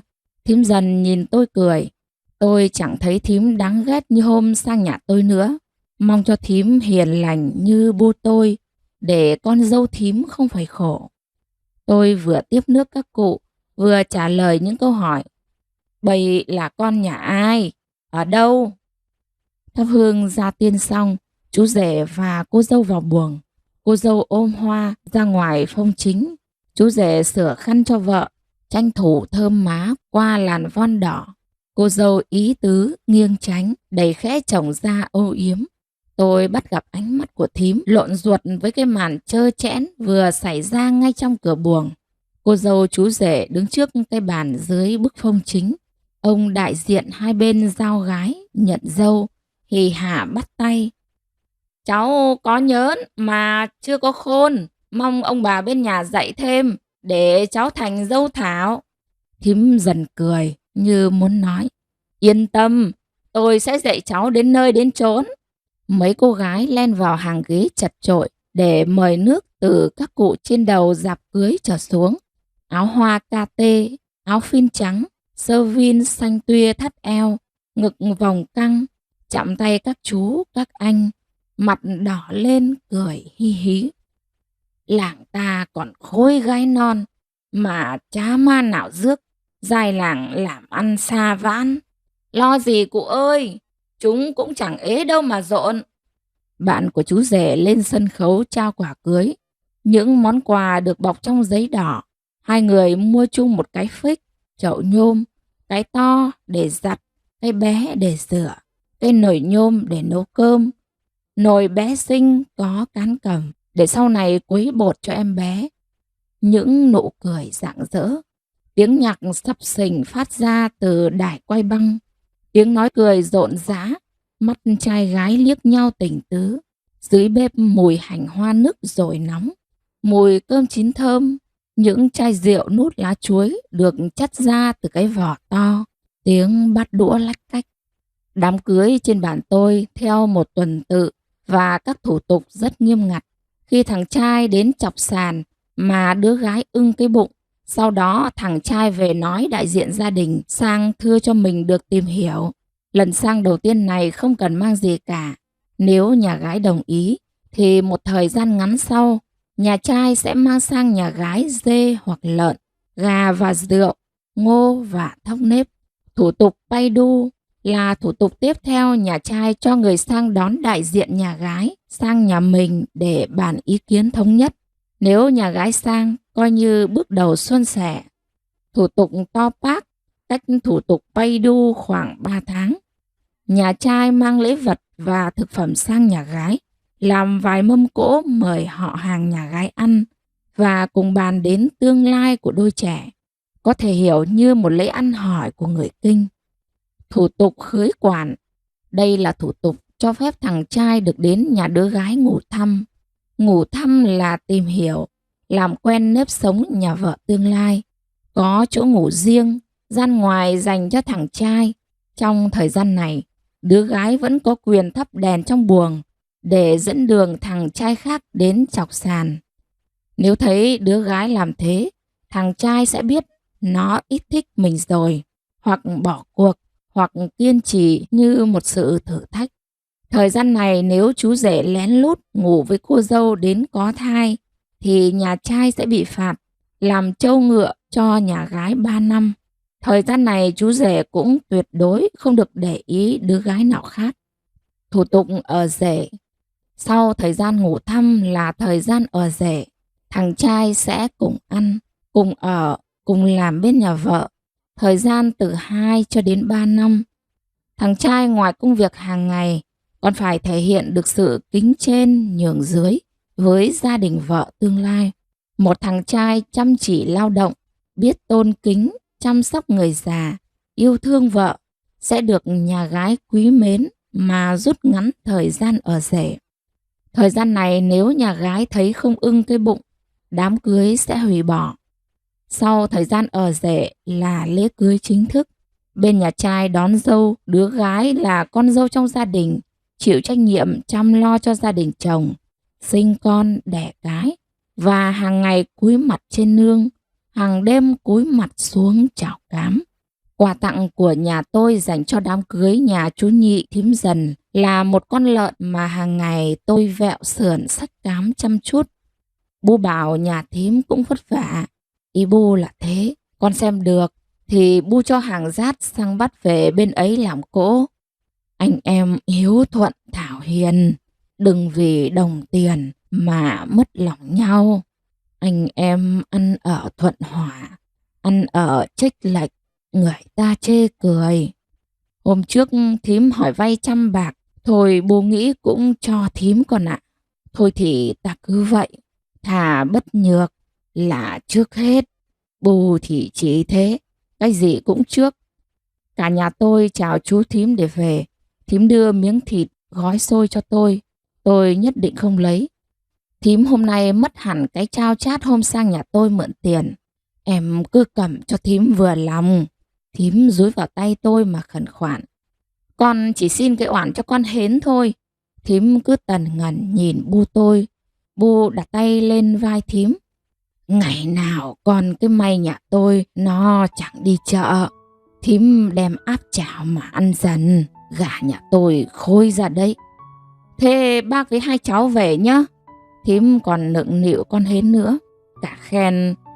Còn cái mày biết đi chợ, ba cũng đỡ vất vả. Giá hôm sang nhà tôi, thím cũng hiền như thế này. Tôi đã chẳng lườm oan cái bát nhà tôi. Qua nhà bà ngoại, cả nhà rẽ vào thăm bà. Bà ngoại nhìn thầy tôi. Bu quay sang cánh đồng thông thốc gió chiều, tránh cái nhìn xót xa của ngoại. Ngoại ôm con hến mà hít hà mái tóc tơ của nó. Ngôi nhà của ngoại thơm sực mùi cỏ. Tôi dắt con ra vườn của ngoại, hít no nê cái hương hoa cỏ ngọt lịm như mật. Cả nhà chào ngoại để về. Tôi ôm ngoại, hít cái hơi cỏ mềm mại, ấm ấm. Một điều nhịn là 9 điều lành, con biết chưa? Ngoại lần túi áo nâu. Ngoại cho đồng bạc, mai ăn bánh đúc. Con có tiền đây này, ngoại thấy không? Tôi đút sâu vào túi áo nâu của ngoại một tờ 5.000. Ngoại nhìn tôi, một cái nhìn yên bình. Bu kể rằng, từ ngày Bu lấy thầy, ngoại giận, không bao giờ nhận bất cứ sự giúp đỡ nào của Bu. Lòng tôi quặn lên, ngoái nhìn dáng ngoại tôi gầy hanh hao trong nắng. Sâu hun hút trên cánh đồng mênh mang hoa vàng, 4 mùa thông thốc gió. Cả nhà về tới nhà cũng đã non chiều. Thầy lúi húi ngoài vườn cam. Bu chơi với cháu. Bố con hến sửa lại chuồng gà bị dột. Tôi tưới rau và vườn hoa nhỏ của tôi. Nắng tắt hẳn, tôi mới nấu cơm. Lửa khẽ reo liếm vào những sợi rơm vàng thơm. Khói đưa tàn leo lên cột gỗ đen nhức nhối, lẫn vào chùm bồ hóng lơ lửng. Bữa tối yên bình, rộn tiếng cười quanh mâm cơm nhỏ. Con hến chạy quanh ông bà nội. Nó trốn sau lưng bà khi bố nó dỗ nó vào ngủ cùng. Lâu lắm chiếc giường tôi nằm mới thấy chật hơn. Nửa chăn lạnh được chồng tôi ủ ấm. Gió ngoài kia lạ lơi, quấn vào ánh trăng đầu tháng, soi rõ những mầm xanh đang cựa mình, tỏa mùi hương ướt mềm cả đêm. Thời gian trôi nhanh như viên mỡ thả vào chảo nước nóng. Tôi làm dâu của bố đã vừa tròn 5 năm. Con hến 3 tuổi, ngoan ngoãn và biết đủ mọi thứ. Một chiều hè nắng như đổ lửa, thầy tôi về nhà. Mai mang con hến đi cùng thầy ngược một chuyến. Có việc gì mà phải mang cả con hến theo? Bu sửng sốt. Thằng Hưng nó đang ốm. Cả đêm dài tôi không ngủ. Chiều hôm sau tôi lên đến nhà mẹ hai. Mẹ chỉ nói, mai để con hến ở nhà, mẹ trông cho. Mẹ đưa cho tôi tờ giấy viết địa chỉ nơi bố con hến đang làm. Sáng khi con hến vẫn còn ngủ, tôi đã ra xe lên chỗ chồng. Công trường là một nơi khá xa đường quốc lộ. Tôi được một anh xe ôm đưa vào tận nơi theo địa chỉ mẹ hai viết trong tờ giấy nhỏ. Lán ở cho thợ xây được làm bằng tre và lợp lá cọ. Một phụ nữ bước ra, nhìn tôi từ đầu đến chân. Dạ, em chào chị. Cô đi đâu vào đây? Đi tìm việc làm phải không? Chị cho em hỏi anh Hưng đâu ạ? Sao cô biết chồng tôi? Chúng tôi đủ người rồi, không nhận đàn bà. Cô là thế nào với chồng tôi? Quen thân hay sơ? Là con cháu anh em họ hàng không? Dạ không ạ. Tai tôi ù lên. Người đàn bà đứng trước mặt tôi vừa tự xưng là vợ của chồng tôi. Chị cho em ngồi đây một chút. Em đau bụng quá. Trời lại nắng nữa. Cô ra ngoài kia bắt xe ôm mà về. Người ấy nhất quyết không cho tôi ở trong lán nữa. Có đói không? Cơm chín rồi. Tôi cho cô ăn tạm cho đỡ đau bụng rồi đón xe về nhá. Tôi ngồi ở gốc cây, cách lán thợ một đoạn ngắn. Những câu hỏi cứ xoắn trong đầu tôi. Chồng tôi, thương con nhất mực cơ mà. Tôi có chỗ nào chưa xứng đáng với chồng tôi? Tại sao cuộc đời tôi phải chịu nhiều cay đắng tủi hờn như vậy? Chị tìm ai? Sao ngồi đây? Tôi tìm ông Hưng. Chị quen với ông Hưng à? Vâng, chị vào lán mà ngồi cho mát. Tí nữa tôi gọi ông Hưng về cho. Em ngồi đây đợi. Anh đừng nói với chị cấp dưỡng là em ngồi ngoài này nhé. Người đàn ông vào lán thợ, cầm theo quyển sổ rồi đi ra. Một lát thì cả toán thợ chừng 20 người về đến. May, sao lên đây? Em không lên đây thì có biết được anh đối xử với mẹ con em như thế này không? Anh tệ đến thế này sao? Em đã gây ra tội gì chứ? Tôi muốn òa khóc mà hét vào mặt người đàn ông phản bội như thế. Nhưng tôi cố gắng nuốt cái uất ức vào trong, dìm nó xuống. Trước mặt tôi là người đàn ông với bộ quần áo bụi bẩn, giữa trưa chang chang nắng, mái tóc đã nhiều sợi bạc.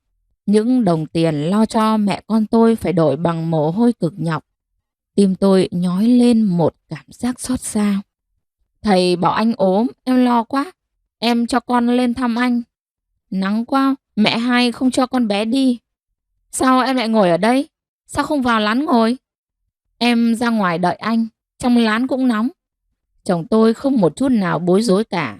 Tôi đang đứng trước mặt một người đàn ông trơ trẽn, hay tôi đã trách nhầm rồi? Tôi theo chồng tôi vào lán. Người đàn bà khi nãy nhìn tôi. Đây là vợ tôi, dưới xuôi lên. Vợ anh? Vâng, em là vợ anh Hưng. Chị ấy dọn cơm cho thợ ăn. Tôi vẫn im lặng, không nói với ai những lời chị ấy nói khi nãy. Lúc nãy chị đùa em đấy, em đừng để ý nhé.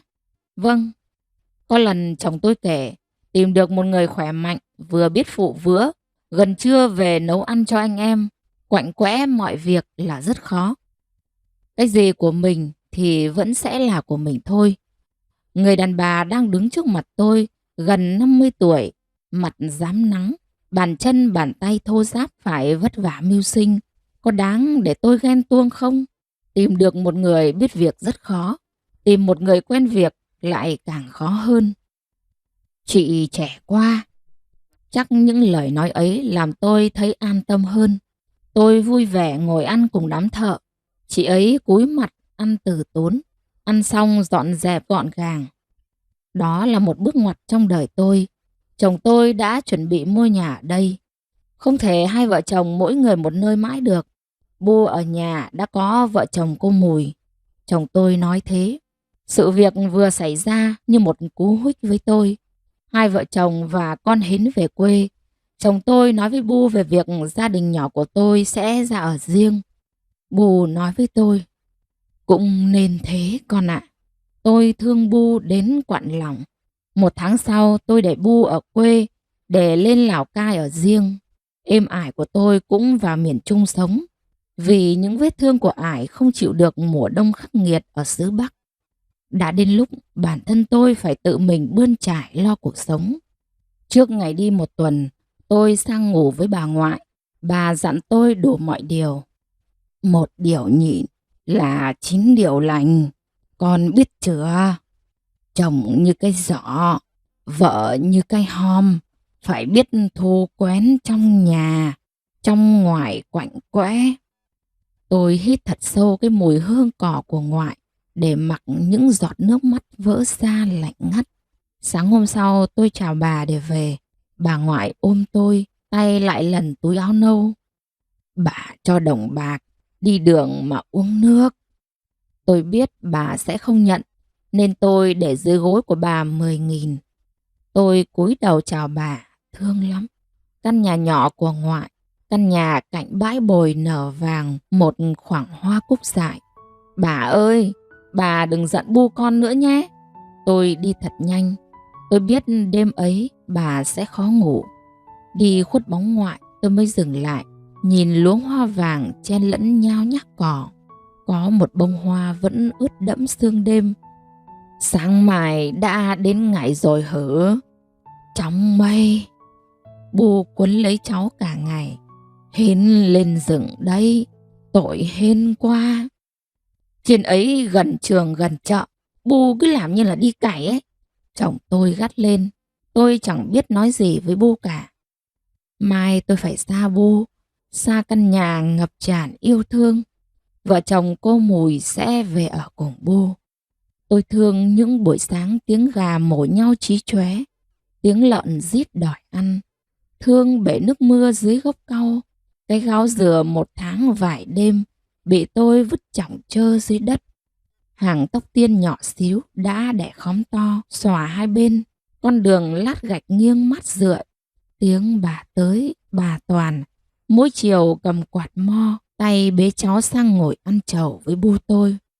Căn buồng nhỏ vợ chồng con Thạch Sùng, con Nhện ôm bọc trứng.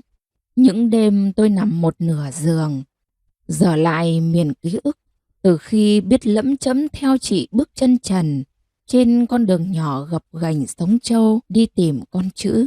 Tôi mê cô giáo người Kinh nên khao khát đi học. Những năm tháng tuổi thơ cực nhọc, lớp 3 được học cùng các bạn người Kinh. Ải thỉnh thoảng mới về, mặc quân phục và đeo bao da có súng bên hông. Cô Lê Thị Phấn chủ nhiệm, tôi bé xíu, đen nhẻm. Cậy có Ải là bộ đội nên hay bắt nạt các bạn. Thỉnh thoảng nghỉ phép Ải về hay đưa con út là tôi đến lớp. Cô Phấn mặc áo trắng, quần lụa, tóc dài, da trắng, mắt lá răm. Cô dắt tay tôi dọc hành lang dãy lớp học, nhìn Ải bằng cặp mắt ướt như mắt con nai. Ải tôi cười. Lúc ấy tôi lấy làm hãnh diện lắm. Các bạn chạy sau, bạn nào mà tôi không thích là tôi dọa. Mai tôi bảo bố tớ mang súng đi bắn bạn.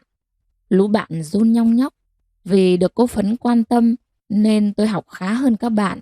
Trong lớp có bạn Nguyễn Thu Huyền, mẹ làm cấp dưỡng, nấu cơm cho công nhân cạnh trường học.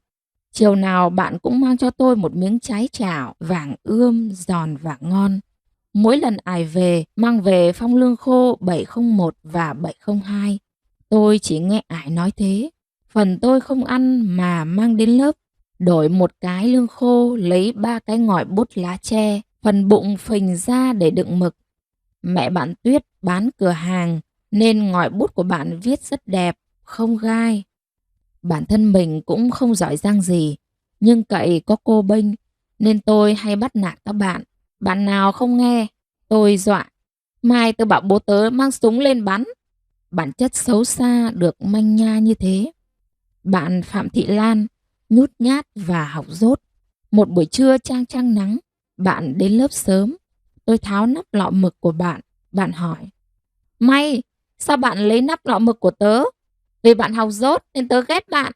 Tôi một mình đội nắng, mang nắp lọ mực của Lan ra ao bèo, cách lớp học chừng 500 mét, vứt nắp lọ mực của bạn xuống ao. Tôi sợ vứt gần bạn sẽ nhặt lại. Hôm sau tôi sốt, cô Phấn và các bạn đến thăm, cả Lan cũng đến. Sau này tôi không gặp lại Lan nên vẫn canh cánh trong lòng một lời xin lỗi. Lớp 4 của tôi, cô Phạm Thị Sơn chủ nhiệm. Tôi vẫn đen nhẻm và còi cọc như vậy, nhưng ham học lắm. Cô giáo thường quý mến những bạn học giỏi. Tôi bé xíu nên chẳng làm lớp trưởng, làm lớp phó thôi. Có một buổi chiều cô đang dạy thì có việc gì đó phải ra ngoài. Cô dặn lại: Lớp trưởng và lớp phó quản lý lớp nhé. Cô đi lâu quá, tôi lên bàn gỗ lấy thước kẻ gõ. Các bạn đứng lên. Cả lớp đứng lên. Các bạn ngồi xuống. Cả lớp lại ngồi. Tôi đọc chậm và nhanh dần lên. Chỉ có bạn Lệ bị khuyết tật ở chân nên được miễn. Cả lớp nhìn tôi bằng ánh mắt căm thù. Ngồi bàn 4 ngăn, tôi lấy phấn kẻ để chia ngăn. Bạn sơ ý chạm tay qua vạch là tôi vụt. Sau này họp lớp có bạn bảo: Lúc ấy tao mỏi chân muốn rụng rời, chỉ muốn thoi cho mày một phát vào mặt, nhưng sợ bố mày mang súng ra bắn. Ải chẳng biết được những trò ấy của tôi. Nếu biết chắc nát mông với Ải. Những năm tháng học trò cứ êm đềm trôi qua. Bao nhiêu khó khăn hẳn lên vai êm tôi. Tôi luôn cố gắng học hỏi để mong phía trước có một tương lai tươi sáng. Những lời dạy của cô giáo, của êm, của Ải, của những người lớn tuổi làm tôi thấy việc học là điều duy nhất để cuộc sống bớt khó hơn. Lớp 9, một năm học cuối cấp 2 với đầy ắp kỷ niệm. Tôi chính thức được chọn vào lớp bồi dưỡng học chuyên đề, tham dự các kỳ thi tuyển chọn học sinh giỏi của trường, của huyện và của tỉnh. Tôi chọn học chuyên văn, khi thầy dạy toán cũng khuyến khích tôi học toán. Thắng, cậu bạn cùng lớp có năng khiếu về toán. Hai đứa đi học chuyên 1 tuần 1 buổi vào chiều thứ năm. 1 tuần 1 buổi hai đứa đi bộ 5 cây số đến lớp. Thắng hiền lành, cao giáo, hay cười. Giữa kỳ 1 năm cuối cấp, sáng tôi sốt nhưng vẫn đi học. Vì có bài thi học kỳ. Nộp bài xong thì tôi khuỵu xuống là đi. Thắng cõng tôi băng qua cánh đồng chiêm đang mùa gặt, nồng nàn hương lúa và thơm lựng mùi buồn non. Giọt mồ hôi của Thắng khiến tôi ái ngại. Các bạn chạy lốc cốc đằng sau, Thắng nhất định không cho ai cõng thay. Những chiều thứ năm chang chang nắng, hai đứa cùng nhau đi bộ.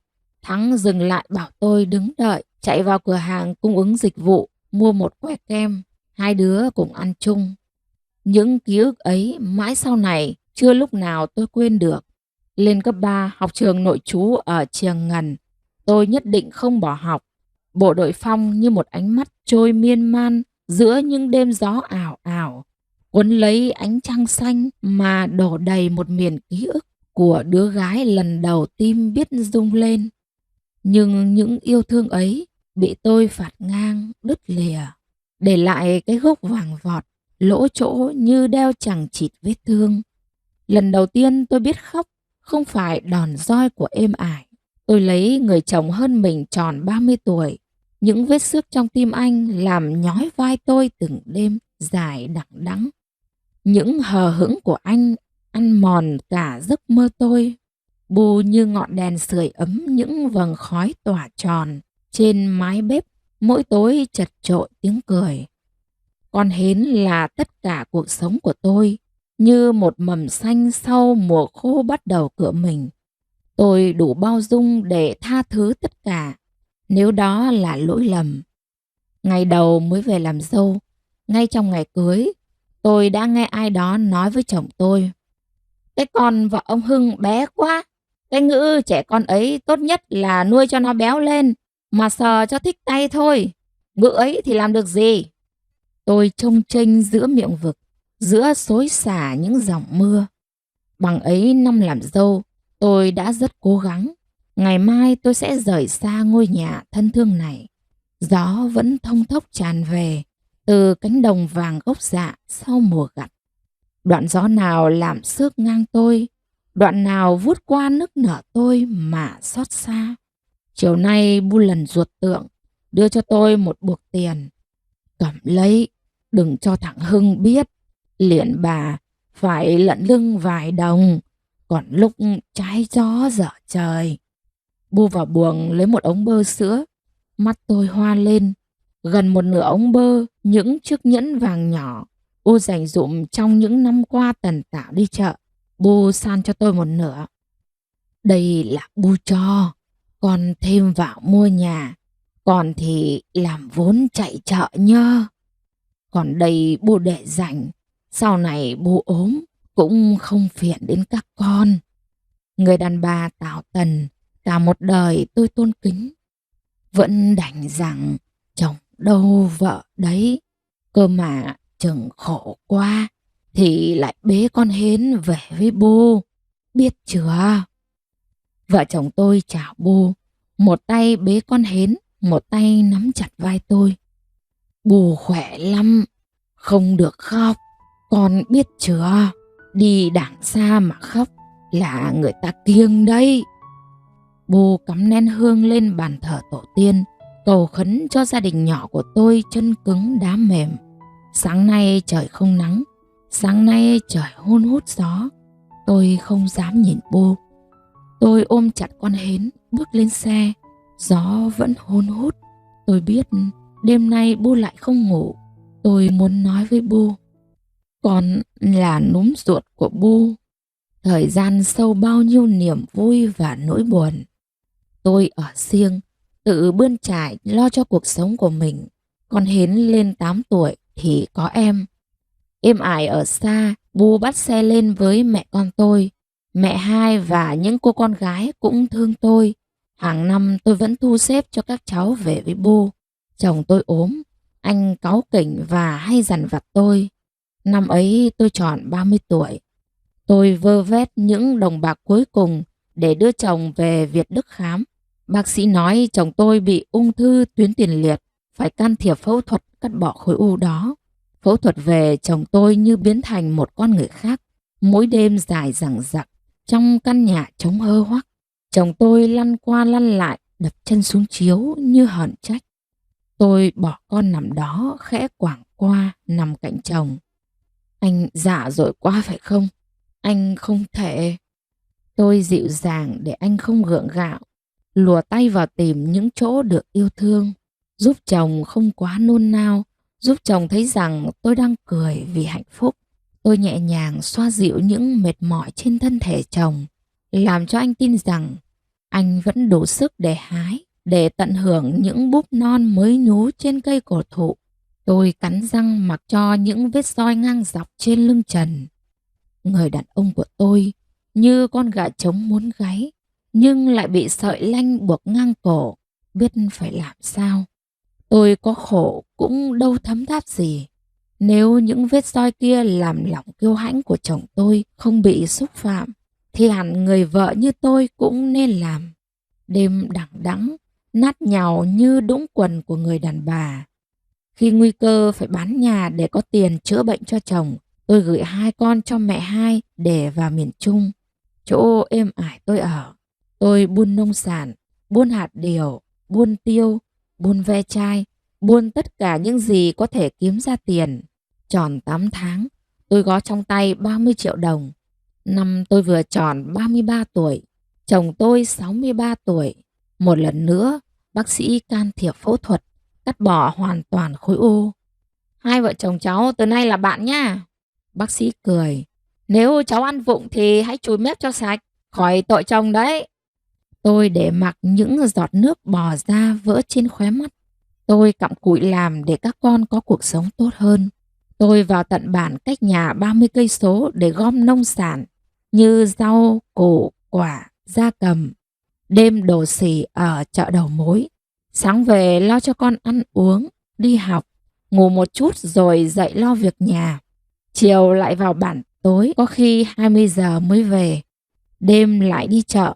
Tôi chẳng thấy cái gì của riêng mình nữa. Tất cả là của gia đình và những lo âu. Tôi không có thời gian đi chơi hay mặc đẹp. Chồng tôi vẫn cai những công trình phù hợp với sức của anh ấy. Bà ngoại tôi mất trong một chiều đông lạnh lắm. Tôi làm được một ngôi nhà nhỏ. Ải tôi mất trong một đêm tháng riêng giữa Tây Nguyên lộng gió. Những vết thương sẽ không làm ải đau đớn trong những đêm vật lộn nữa. Có những lúc tôi thành người cộc cằn và thô lỗ với chính người chồng của mình. Tôi sợ cảm giác nhìn cái giường rộng thanh thang. Tôi gõ cửa phòng chồng. Tôi thèm một chút hơi ấm trong những đêm gió trở mùa căm căm lạnh. Chồng tôi không trả lời, không mở cửa và có khi gắt lên. Tôi có đòi hỏi gì quá đâu, muốn nằm cạnh chồng một chút. Tôi sợ lâu quá, quên mất là mình đã có chồng, mà cũng quát. Lạ thế chứ. Tôi về giường ngủ của mình, nghe ồn ào tiếng lao vun vút bên hông nhà, vội vã chẳng ai có thời gian dừng lại. Tôi vứt nỗi buồn vào dòng xoáy ấy, để thời gian hối hả mang đi. Công việc và những bộn bề cuộc sống cuốn lấy tôi đi. Tôi không cho phép thưởng cho bản thân những cuộc gặp gỡ bạn bè. Tôi sợ tôi hư, sợ êm tôi già mà vẫn phải khóc. Những thăng trầm của cuộc đời sẽ bình yên nếu ta coi đó là hạnh phúc. Những vết thương cả về thể xác lẫn tinh thần được 2 con khéo léo khâu lại. Chồng tôi trở nên hiền lành, thầy tôi mất chỉ còn Bu. Tôi lại tảo tần với những đêm mưu sinh nơi chợ đầu mối. Hôm nay con gái lớn đã yên bề ra thất, con trai nhỏ cũng sắp ra trường. Bu tôi tuổi đã tròn trăm, lúc nhớ lúc quên, nhưng thấy tôi là hỏi. Còn cái mày hở? Tôi nắm bàn tay gầy áp vào má mình. Bu vẫn khỏe đấy Như. Chơi với Bu một ngày thôi, về còn nhà cửa.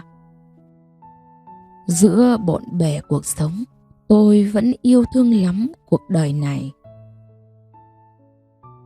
Khổ quá thì bế con về với bố nhá, biết chưa? Gió vẫn thổi, nhưng lặng gió, ánh nắng sẽ ngập tràn. Tôi thấy nắng thơm, gió thơm, dòng sông thơm, và bu tôi nồng nàn một kiếp người thơm thảo.